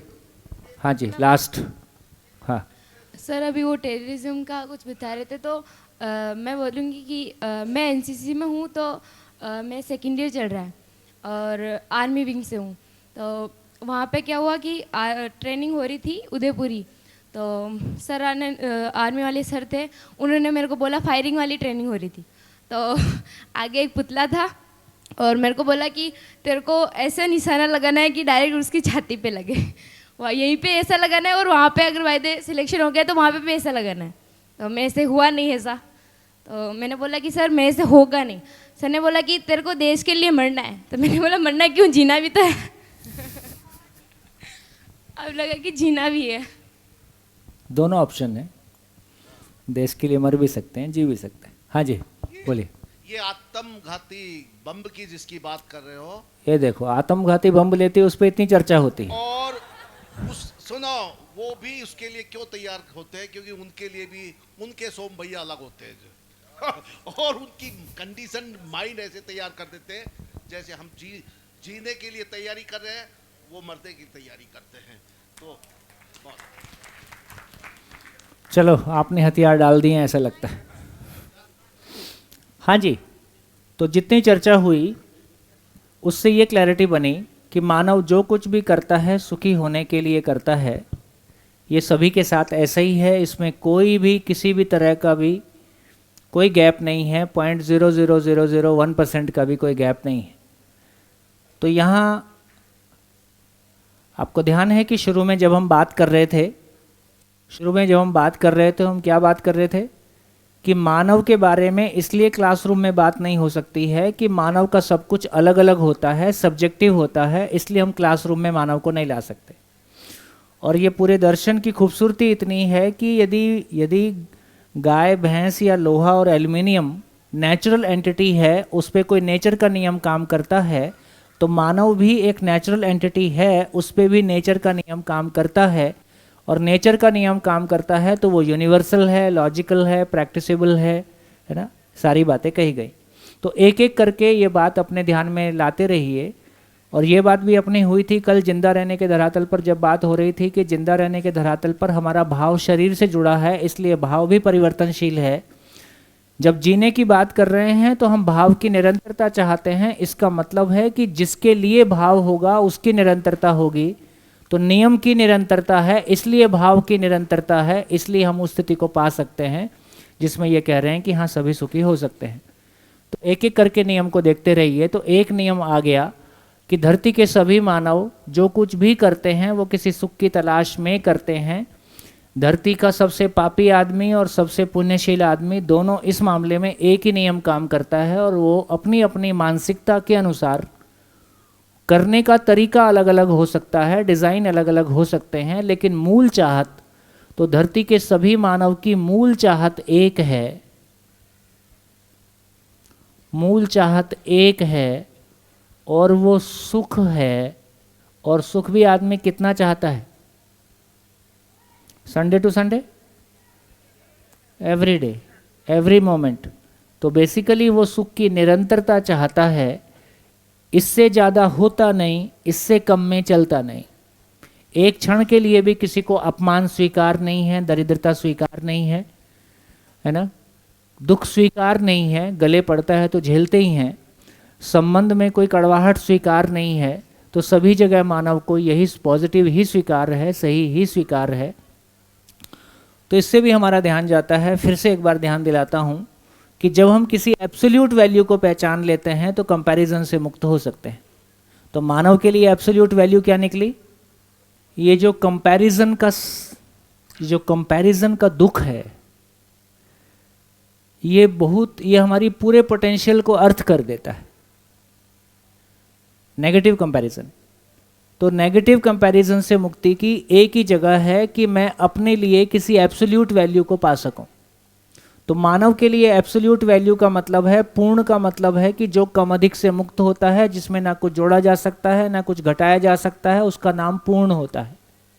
तो मानव के लिए एब्सोल्यूट वैल्यू क्या है कि मानव कुछ भी करे उसके भीतर किसी सुख की तलाश है। और सुख कितना चाहता है? हर क्षण चाहता है, हर पल चाहता है, निरंतर चाहता है, हमेशा चाहता है। ऐसा एक ही व्यक्ति चाहता है कि धरती के सभी मानव चाहते हैं? धरती के सभी मानव चाहते हैं। किसी चीज को धरती के सभी मानव समान रूप से चाहते हैं, इसका मतलब है कि उसके पाने की, उसके होने की कोई संभावना नेचर में है ही, अस्तित्व में है ही। और ये मेरे लिए एब्सोल्यूट यदि हो गया, एब्सोल्यूट पैरामीटर हो गया, तो मेरे लिए अब क्लैरिटी बन गई कि मैं क्या चीज़ को पाना चाहता हूँ और उसके लिए फिर मेरे को सारी चीज़ों को कैसे सेट करना है। तो मैं सुख की निरंतरता के साथ में जी पाऊँ, उसके लिए मेरी स्किल का योगदान कितना है, उसके लिए मेरी समझ का योगदान कितना है, उसके लिए मेरी फैमिली का योगदान कितना है। मैं क्यों किसी ईश्वर आत्मा को समझना चाहता हूँ?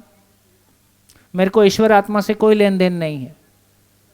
मेरे सुखी होने के लिए यदि उसकी कोई भूमिका है तो मेरे को उसको भी समझना मेरी ज़रूरत पड़ जाती है। फिर मैं ऐसा समझने के लिए ज़िंदा रहना चाहता हूँ। ज़िंदा रहने के लिए मेरे को शरीर की ज़रूरत है और शरीर को फिर रोटी पानी की ज़रूरत है, इसलिए रोटी पानी मेरे लिए इम्पॉर्टेंट है। तो इससे हमारी एक क्लैरिटी बनी कि मानव के लिए कोई एब्सोल्यूट वैल्यू है। वो एब्सोल्यूट वैल्यू एक बार हमको बन जाए तो एक बात समझ में आ गया कि धरती के सभी मानव की मूल चाहत एक है और वो सुख की निरंतरता है। इससे ज़्यादा होता नहीं, इससे कम में चलता नहीं। ये शाश्वत है, सभी के लिए ऐसा ही है। खूब कोशिश करके देख लीजिए, इसको नकार नहीं सकते। जो मोक्ष पाना चाहता है वो भी किसी सुख को ही पाना चाहता है, उसकी डेफिनेशन में, है ना। जो हम समाधि में सुख दुख से परे होने की बात करते हैं, वो शरीर के सुख दुख से परे होने की बात करते हैं। शरीर के सुख दुख से परे हो जाना भी एक हायर लेवल का स्टेट ऑफ माइंड है, एक हायर लेवल का हैप्पीनेस है ना। तो इसका मतलब है कि मानव इससे मुक्त हो नहीं सकता। मानव का ऐसा डिज़ाइन ही नहीं है, वो नेचर में ऐसा, एग्जिस्टेंस में ऐसा कोई व्यवस्था ही नहीं है कि मानव उसकी सुख की चाहना से मुक्त हो सके। सुख की क्वालिटी बदल सकती है। किसी का बाटली में सुख आएगा तो किसी में कहीं और हो सकता है, किसी को मारने में हो सकता है। किसी से मैं बहुत पीड़ित हूँ, उससे मैंने बहुत दुख पाया है, उसको नुकसान पहुँचा के मुझको अच्छा लगता है, ऐसा भी हो सकता है, ऐसा भी हो सकता है। लेकिन फाइनली मैं किसी को नुकसान भी क्यों पहुँचाना चाहता हूँ? क्योंकि ऐसा करके मेरे को सुकून मिलता है या मेरी भड़ास कम होती है, इसलिए मैं किसी को नुकसान भी पहुँचाना चाहता हूँ। लेकिन फाइनली मैं ऐसा कोई काम नहीं करना चाहता हूँ जिसको करके मैं दुखी होता हूँ। बढ़िया, बैठ गया ठीक से। तो इसका आप कुछ नहीं कर सकते, है केवल पहचान सकते हैं। इसलिए पूरे 7 दिन में हर जगह में है केवल उसको पहचान सकते हैं और चीज़ों को ठीक जगह में रख सकते हैं, है ना। फिर जॉब कहाँ रहेगी और पैसा कहाँ रहेगा और गाड़ी कहाँ रहेगी और कपड़े कहाँ रहेंगे और मकान कहाँ रहेगा, सब कुछ अपनी अपनी जगह में पहुँच जाए। सभी चीज़ें इम्पॉर्टेंट हैं, सबकी हमको ज़रूरत है ना। लेकिन कोई चीज़ किसी का रिप्लेसमेंट हो जाए, ऐसा बहुत मुश्किल है। पानी पीने के लिए पानी ही, प्यास बुझाने के लिए पानी ही पीना होगा, खाने के लिए, भूख मिटाने के लिए खाना ही खाना होगा। इसको रिवर्स नहीं कर सकते। तो केवल इतना ही काम करना है कि पूरी नेचर में क्या चीज़ किस काम के लिए बनी है, जो चीज़ जिस काम के लिए बनी है उसको उस अर्थ में पहचान लेते हैं। इसी का नाम खुशी है, इसी का नाम सुख। धीरे धीरे उस तरफ आगे बढ़ेंगे। अभी जैसी स्थिति है उसमें हम क्या पहचान रहे हैं? ये सुख सबके लिए अलग है। सुख की परिभाषा सबके लिए एक होगा कि अलग अलग होगा? अलग अलग होगा। अपना तो सब कुछ अलग है, छत एक है। हमारा झंझट ही इतना है। सबका सुख क्या है? सब कोई, है ना, क्यों जी रहे वो भी अलग अलग है। सुख क्या है वो भी अलग अलग है ना। कैसे जीना है वो तो अलग अलग है ही है, और छत एक है। धीरे धीरे हमारी छत भी अलग अलग होती चली गई। धीरे धीरे हमारी छत भी अलग अलग होती चली गई। पहले लगता था कि जॉइंट फैमिली, कुटुंब एक था, फिर चला कुटुंब में से जॉइंट फैमिली निकली, उसमें से न्यूक्लियर फैमिली निकली, उसमें से सिंगल पेरेंट फैमिली निकली, उसमें से 1 मैन फैमिली निकली, उसमें एनिमल है ना, एनिमल। अकेले आदमी का मन नहीं लगा तो उसने कुत्ता पाल लिया, तो उसमें एनिमल ह्यूमन फैमिली निकली। और आगे और कौन सी निकलेगी पता नहीं है, साथ में लाए। तो बिल्कुल ठीक है। तो जो जिसको जिसने, तो इसका ये पता चला। तो फाइनली अब क्वेश्चन ये खड़ा होता है कि बेसिकली फिर सुख है क्या? सुख है क्या? सुख है क्या? चाहे वो 500 करोड़ का टारगेट है ना, जिसने भी जिसको सुख माना है उसके लिए अपना तन मन धन लगाता है। सूत्र पहले भी कहा, जिसने जिसको महत्वपूर्ण माना है उसके लिए अपना तन मन धन लगाता है। और आदमी के लिए महत्वपूर्ण क्या है? आदमी के लिए एक ही चीज़ महत्वपूर्ण है, ये सुख किधर से आएगा। बस धंधा एक ही है हमारा, 24 घंटे सुख की तलाश। तो सुख क्या है? सुख की डेफिनेशन अभी जैसा आपने कहा कि हम सबके लिए अलग अलग है ना। तो नेचर में ऐसा नहीं है। सुख की डेफिनेशन भी सबके लिए एक है। आप असहमत होने का प्रयास करें, पूरे दम लगाएं। तो सुख की परिभाषा के लिए कह रहे हैं कि स्वीकृति के भाव में जीना सुख है। स्वीकृति के भाव में जीना सुख है।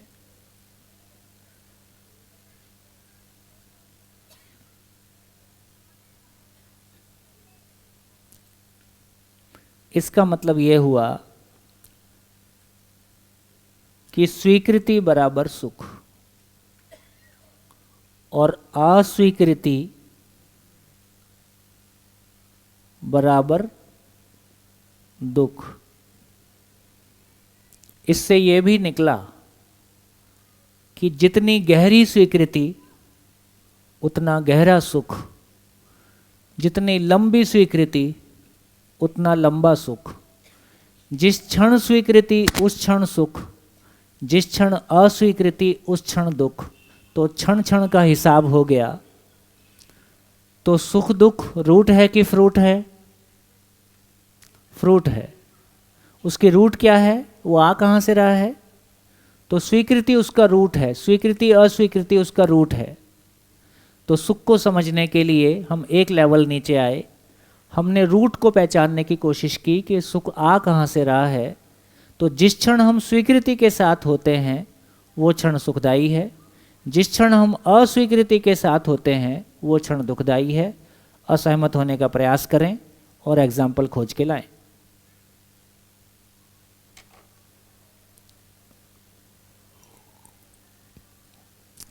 मैंने जो कहा वो बात आप तक पहुंची कि नहीं? बात पहुंची कि नहीं पहुंची? कंफ्यूजन तो नहीं है? डेफिनेशन पहुंची कि नहीं पहुंची?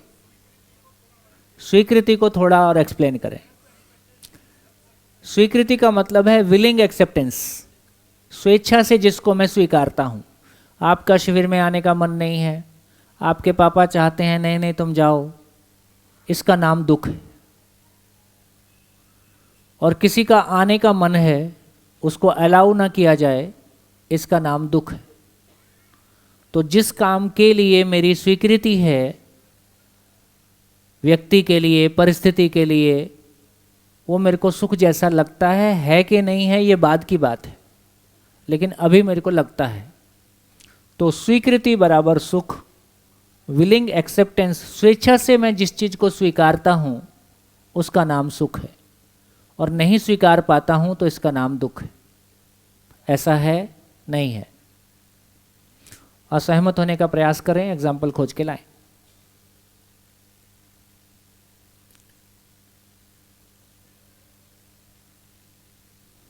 बोलिए। कचौड़ी भारी थी लगता है।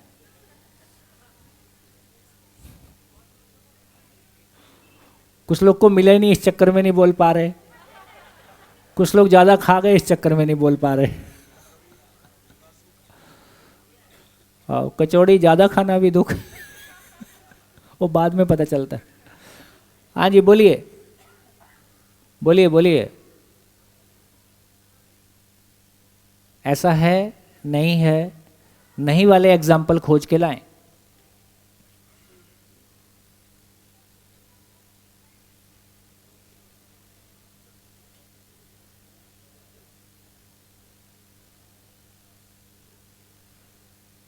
बोलिए बोलिए, लगाइए दम। हाँ जी, माइक पीछे, माइक थोड़ा आप आगे आ जाएं।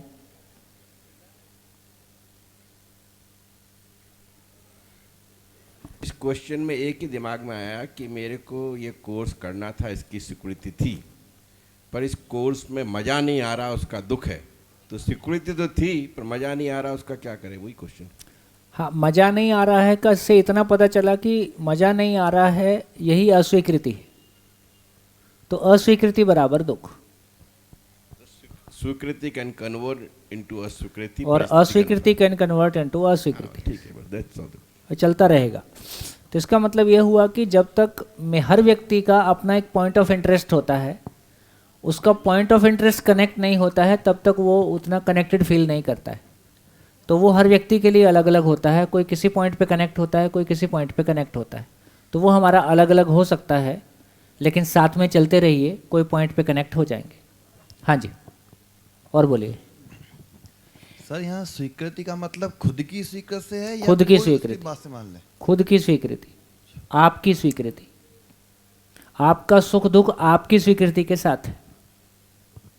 और स्वीकृति मतलब विलिंग, स्वेच्छा से।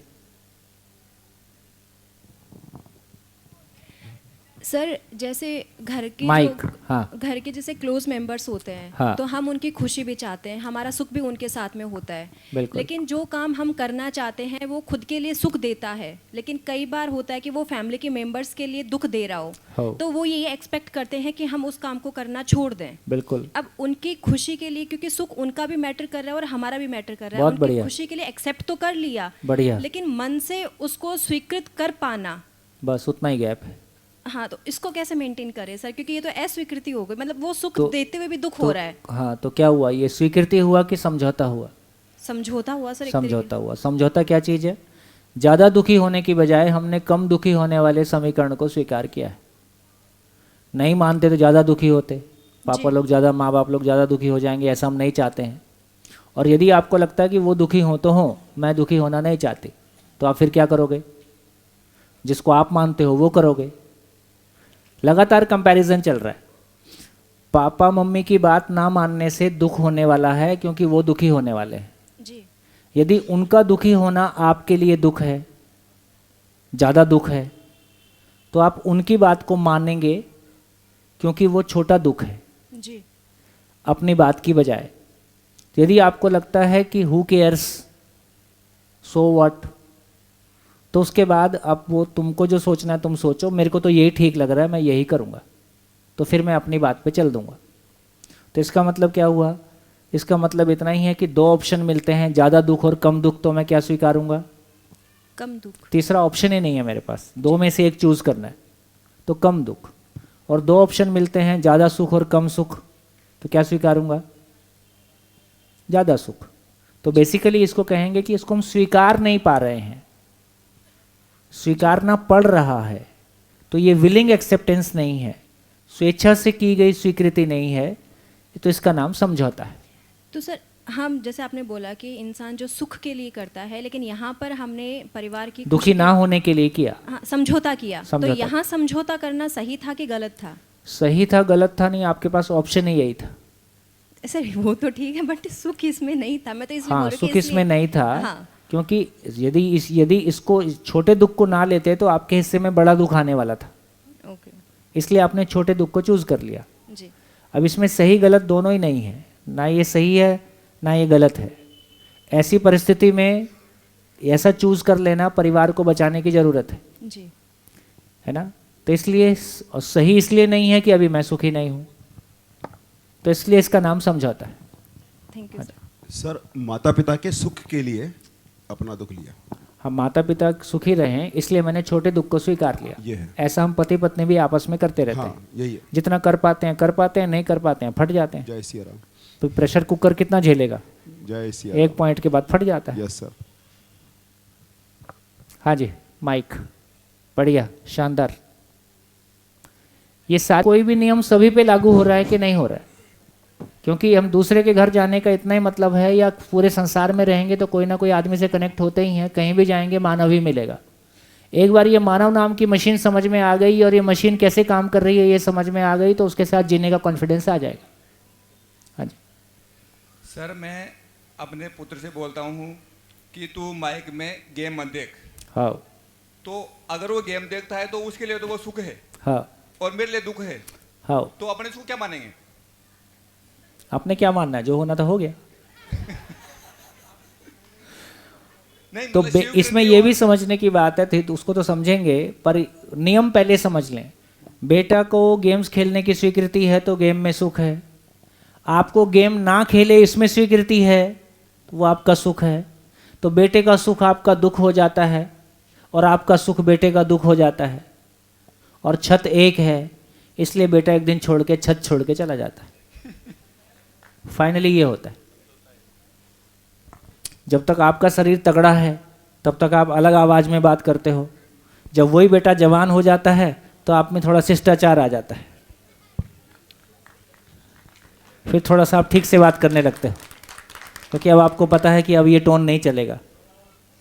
नियंत्रित हम भय से ही हैं। बच्चा सुबह नहीं उठ रहा है, एक पिछले शिविर में एक मैडम बता रहे थे, वो सुबह नहीं उठता तो मेरा बहुत दिमाग खराब हो जाता है। तो मैं उसको बोल तो सकती नहीं हूँ कि बोलूँगी तो मेरे को डांटेगा, तो मैं किचन में बर्तन जोर से गिरा देती हूँ, दूसरा दरवाजा जोर से मार देती हूँ। उसको भी पता है ना ये कर मेरे लिए रही है। तो यही सब घर में चलता रहता है। हाँ जी जी सर। जी सर समझौते में ना सुख है और ना दुख है, लेकिन अनस्टेबिलिटी की कंडीशन एंड तक समझौते में सुख ऐसा मत बोलो, समझौते में छोटा दुख है। सर जैसे मैं मेरी लाइफ से रिलेट करना चाहूँगा, और मैंने कल गोष्ठी के अंदर भी इस बोलिए, चीज़ को बोलिए। जो है रखा था कि मुझे ऐसा लगता है कि अगर मैं, जो आपने बात बोली कि या तो कोई फट पड़ता है या कोई रो पड़ता है, तो मैं उन रो पड़ने में से हूँ कि मैं बोलता नहीं हूँ, कि जो भी मैं है वो सब दबा के बैठ जाता हूँ। कारण उसके पीछे ये है कि जैसे मेरे पापा ब्लड प्रेशर के पेशेंट है, तो मैं इसलिए नहीं बोलता हूँ कि अगर मैंने कुछ कभी ऐसा कुछ बोल दिया और कभी उनको कुछ लग गया नहीं तो नहीं, ये कारण है ही नहीं। कारण यही है कि अपने में विश्वास की कमी है, सीधा कारण है। इसमें कोई बीच में कुछ भी नहीं है, बाकी सब आपका जस्टिफिकेशन है। सर मैं समझा नहीं। धीरे धीरे समझ जाओगे। तो कारण इतना ही है कि अपने में विश्वास की कमी है, अपनी बात को कहने का, संवाद करने का, कॉन्फिडेंस, क्लैरिटी स्थिति हमारी मनस्थिति में अभी नहीं है। इसलिए या तो तकरार होगी, वो ज़्यादा बड़ा दुख गले पड़ने वाला है, पापा डोमिनेट कर जाएंगे, पापा परेशान हो जाएंगे, क्योंकि बात करने की हमारी हिम्मत नहीं है। तो बात करने की हमारी हिम्मत नहीं है, बात करने की हमारी क्लैरिटी नहीं है, वो अपने में विश्वास की कमी है, जिसके चलते फिर बहुत कुछ ऐसा होता रहता है।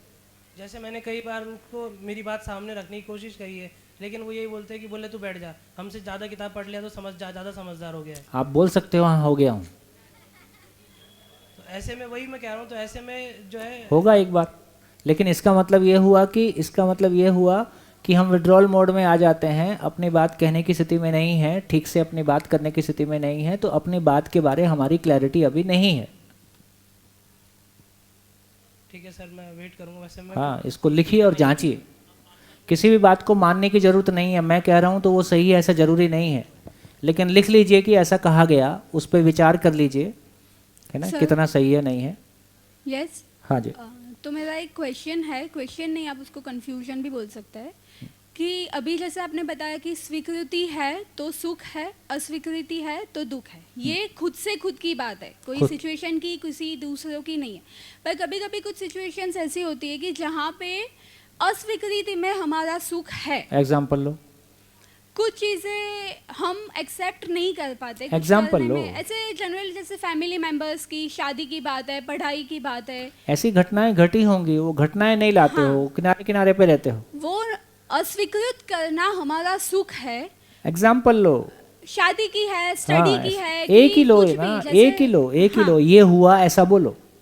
हाँ, तो जैसे पढ़ाई की बात है कि अब्रॉड जाना होता है, तो उसमें हमारी अस्वीकृति होती है कि नहीं जाना, क्योंकि हमारा सुख उसमें है कि नहीं जाना है, अब्रॉड नहीं जाना है। हाँ, पर अगर घर वाले बोलते हैं ये है, तो यहाँ पे जैसे आपने 3 पॉइंट किए, तो वो 3 पॉइंट कनेक्ट करके मुझे कंफ्यूजन है। एक कि ओके मैं क्लियर हूँ कि मेरी अस्वीकृति है, उसमें ही मेरा सुख है, नहीं जाना ओके, हमें आसपास का भी नहीं देखना है, कि अगर हम फर्म है कि हमें नहीं करना तो ओके नहीं करना।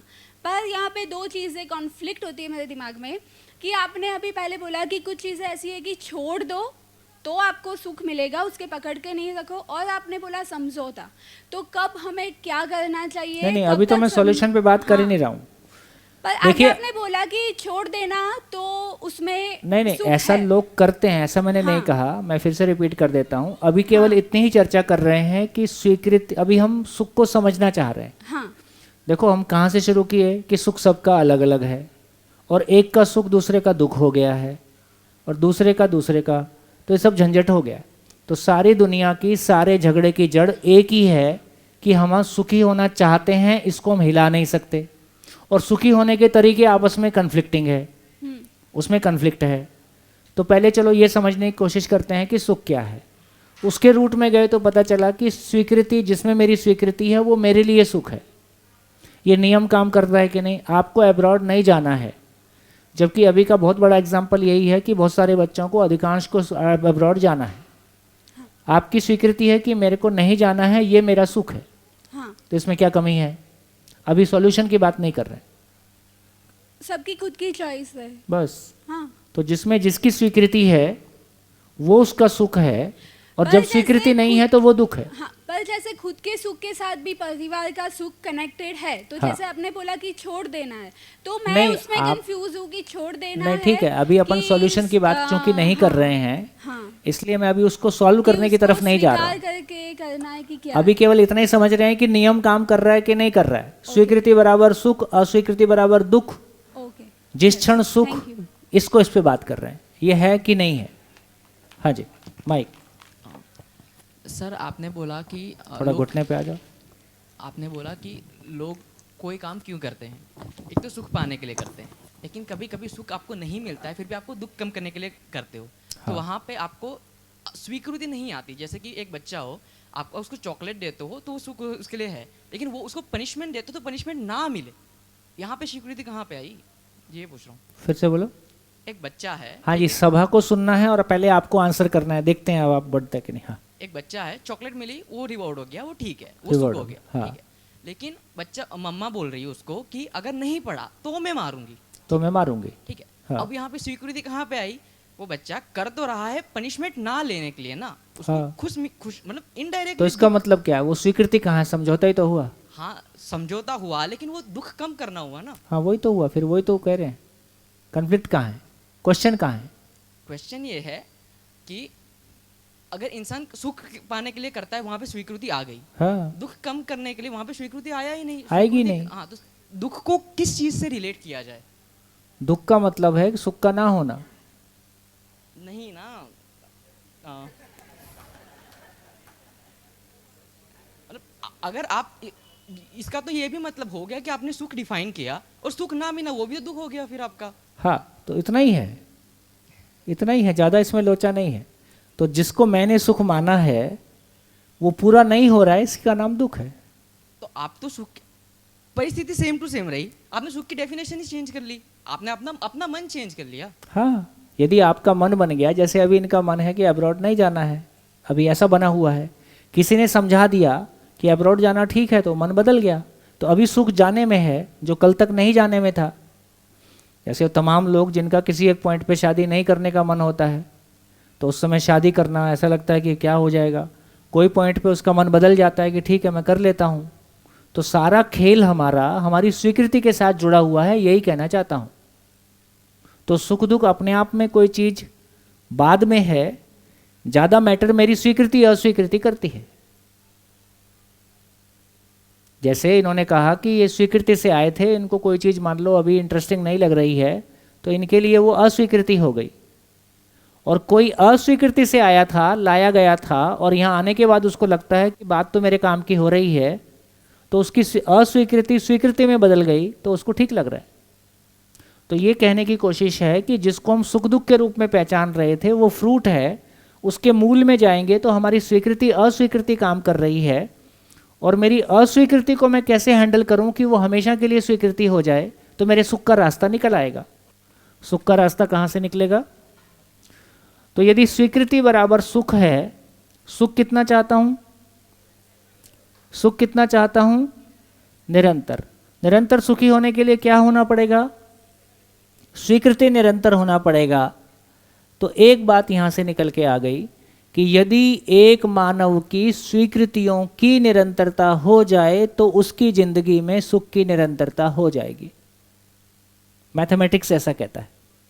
कैसे होगा इसकी चर्चा बाद में करेंगे, लेकिन मैथमेटिक्स ये कहता है कि यदि मेरी स्वीकृति बराबर सुख है और मैं सुख की निरंतरता चाहता हूँ, तो स्वीकृति की निरंतरता हो जाए, किसी मामले में मेरी अस्वीकृति ना रहे, जिंदगी के हर डायमेंशन में मेरे पास स्वीकृतियां हैं, मैं पॉजिटिविटी के साथ हूं, स्वीकृतियों को ही पॉजिटिविटी बोल रहे हैं।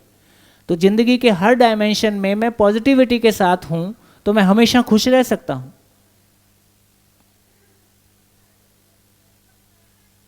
अभी मैथमेटिक्स, अभी के लिए इसको जांचना इसको है कि स्वीकृति मेरे भीतर मैं जांचूं कि स्वीकृति बराबर सुख है कि नहीं है। हाँ जी, माइक थोड़ा आगे आ जाइए।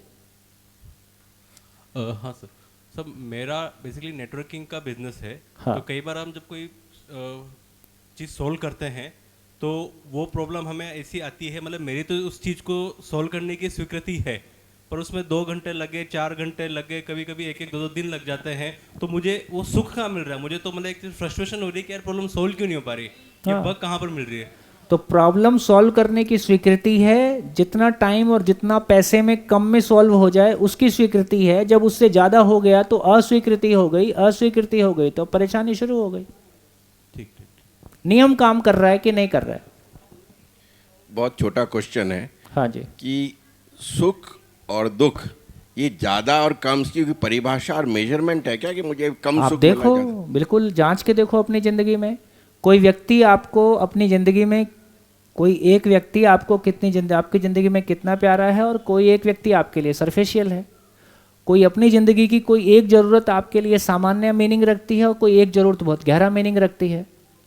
किसी एक व्यक्ति के साथ समय की लंबाइयों में आप बहुत खुश रहते हो और किसी एक व्यक्ति के साथ नहीं रहते हो। तो इसका मतलब है कि ये इसको जांचने, इसका कोई मीटर तो नहीं बना सकते, मीटर तो नहीं बना सकते, लेकिन अपने में फील तो कर सकते हैं। हाँ, ये बिल्कुल सही है। फील तो कर रहे हैं हम। तो फीलिंग है, इसका कोई तो साइंटिफिक ड्यूरेशन भी है और उसका डेप्थ भी है। जैसे इंद्रियों में जो सुख मिलता है वो मोमेंटरी है, जो संबंध का सुख है वो उसकी तुलना में ज़्यादा लंबा है कि नहीं? संबंध का सुख इंद्रिय सुख से ज़्यादा लंबा है कि नहीं? ज़्यादा लंबा है। संबंध भी ठीक चल रहा है, पर ऐसा लगता है कि जीवन में कोई पर्पस नहीं है। तो पर्पस जो है हमेशा के लिए है, वो सबसे लंबा है। तो लंबाई भी दिखाई देती है, गहराई भी दिखाई देती है। भैया नमस्कार जी। जैसे अभी मैं ये समझ पाया अब तक कि मैं सुखी रहना चाहता हूँ। हाँ। इसमें 4 शब्द हैं, मैं, सुख, रहना और चाहना। तो जब तक मैं इन चारों का मीनिंग समझ नहीं जाऊँगा तब तक मुझे लगता है कि ये होगा नहीं। तो मैं क्या हूँ इसको समझना पड़ेगा मुझे, सुख क्या है इसको समझना पड़ेगा, रहना क्या है इसको समझना पड़ेगा, और फिर चाहना क्या है इसको भी मुझे समझना पड़ेगा। जब इन चारों को समझ जाऊँगा संपूर्णता में, तभी मैं वो निरंतर सुख की स्थिति में आ पाऊँगा, ऐसा मैं समझ पाया हूँ। ठीक है, बढ़िया, अच्छा ध्यान गया है। और बोलिए। नमस्ते भैया जी। कहाँ हो जी? इस साइड। हाँ जी। हाँ। हाँ। मेरा क्वेश्चन ऐसा है कि मैं स्वीकृत अपने संबंधों में नहीं कर पा रही हूँ, पर जब भी मेरा ये हुआ था प्रॉब्लम संबंधों में, तब जो भी हमने निर्णय लिया था तो वहाँ पर वो सही लगा।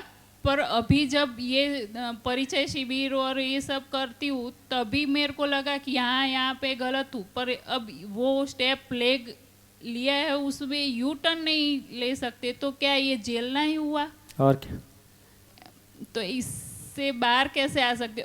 अभी मैं परिचय शिविर में आती हूँ तो मेरा मन यही लगता है कि ये सब चलता है, चलने दूँ, यहीं पे करूँ। और अध्ययन भी शुरू किया है, वो ऑनलाइन होता है, तब दिन में 3-4 घंटे अच्छे रहते हैं। फिर यही क्वेश्चन आता है, तो इससे बाहर कैसे निकल सकते हम? देखिए, मामला उतना ही है कि हमारा चित्त कहीं अटक जाता है। वो चित्त जहाँ से अटका हुआ है उससे ऊपर की कोई चीज़ फिर समझ में भी नहीं आती है। पर अध्ययन करती हूँ तब भी मेरे अच्छा को लगता अच्छा है, लगता है, क्योंकि वो अपने भीतर वो आशा जगती है कि हाँ हो, संभावना तो दिखती है। संभावना दिखना एक बात है, वैसी योग्यता बन जाना अलग बात है। ठीक होगा? तो अभी लेकिन कम से कम जो आपकी पुरानी स्थिति थी उससे तो बहुत आगे निकल आए। उससे तो चेहरा भी आपका सामान्य हो गया है, थोड़ा ठीक भी दिखने लगी हो, है ना? तो इसका मतलब है कि वो जो हमारे चेहरे पे दबाव था संबंध के टूटने का और परेशान होने का, तो कम से कम वहाँ से हम आगे निकले हैं, फिर और आगे जाएंगे। पर जो स्टेप ले लिया है उससे यू टर्न नहीं ले सकते, इसलिए वो नहीं ले सकते, उसी की अस्वीकृति है, फिर उसी की पीड़ा भी है। तो नियम काम करता है अपनी जगह में। पहला तो एक तो ये समझ में आ जाए कि कुछ भी हो जाए, कोई भी परिस्थिति आ जाए, नियम काम करता है, ये एक समझ में आ जाए। तो नियम के प्रति जो भरोसा है, तो मूल में ये कह रहे हैं कि अस्तित्व के प्रति विश्वास से स्वयं के प्रति विश्वास। कोई मोमेंट में हमारा अपनी प्रॉब्लम से शिफ्ट होकर ये अस्तित्व दिखने लगता है, तो उस समय फिर अपना गम हल्का हो जाता है और हम ज़्यादा बड़ी चीज़ को पकड़ने के लिए तैयार हो जाते हैं। अभी अपने चित्त पे जो प्रभाव हैं दुखों के, वो हमको कोई चीज़ को सुनने या उससे आगे हर जगह में हम उसी का सॉल्यूशन ढूंढ रहे होते हैं, उसका सॉल्यूशन यहाँ नहीं है। जिस आदमी से झगड़ा हुआ है उसके साथ सॉल्यूशन नहीं है, उसके बड़ा वाला ऑफिसर से मिल लेते हैं, वो नीचे वाले को ठीक कर देता है, तो आगे जाना पड़ता है। हाँ जी ओम जी, ये सत्य है आपने जो कहा है, स्वीकृति, इसका मतलब मुख्य रूप से यही है कि इच्छा पूर्ति।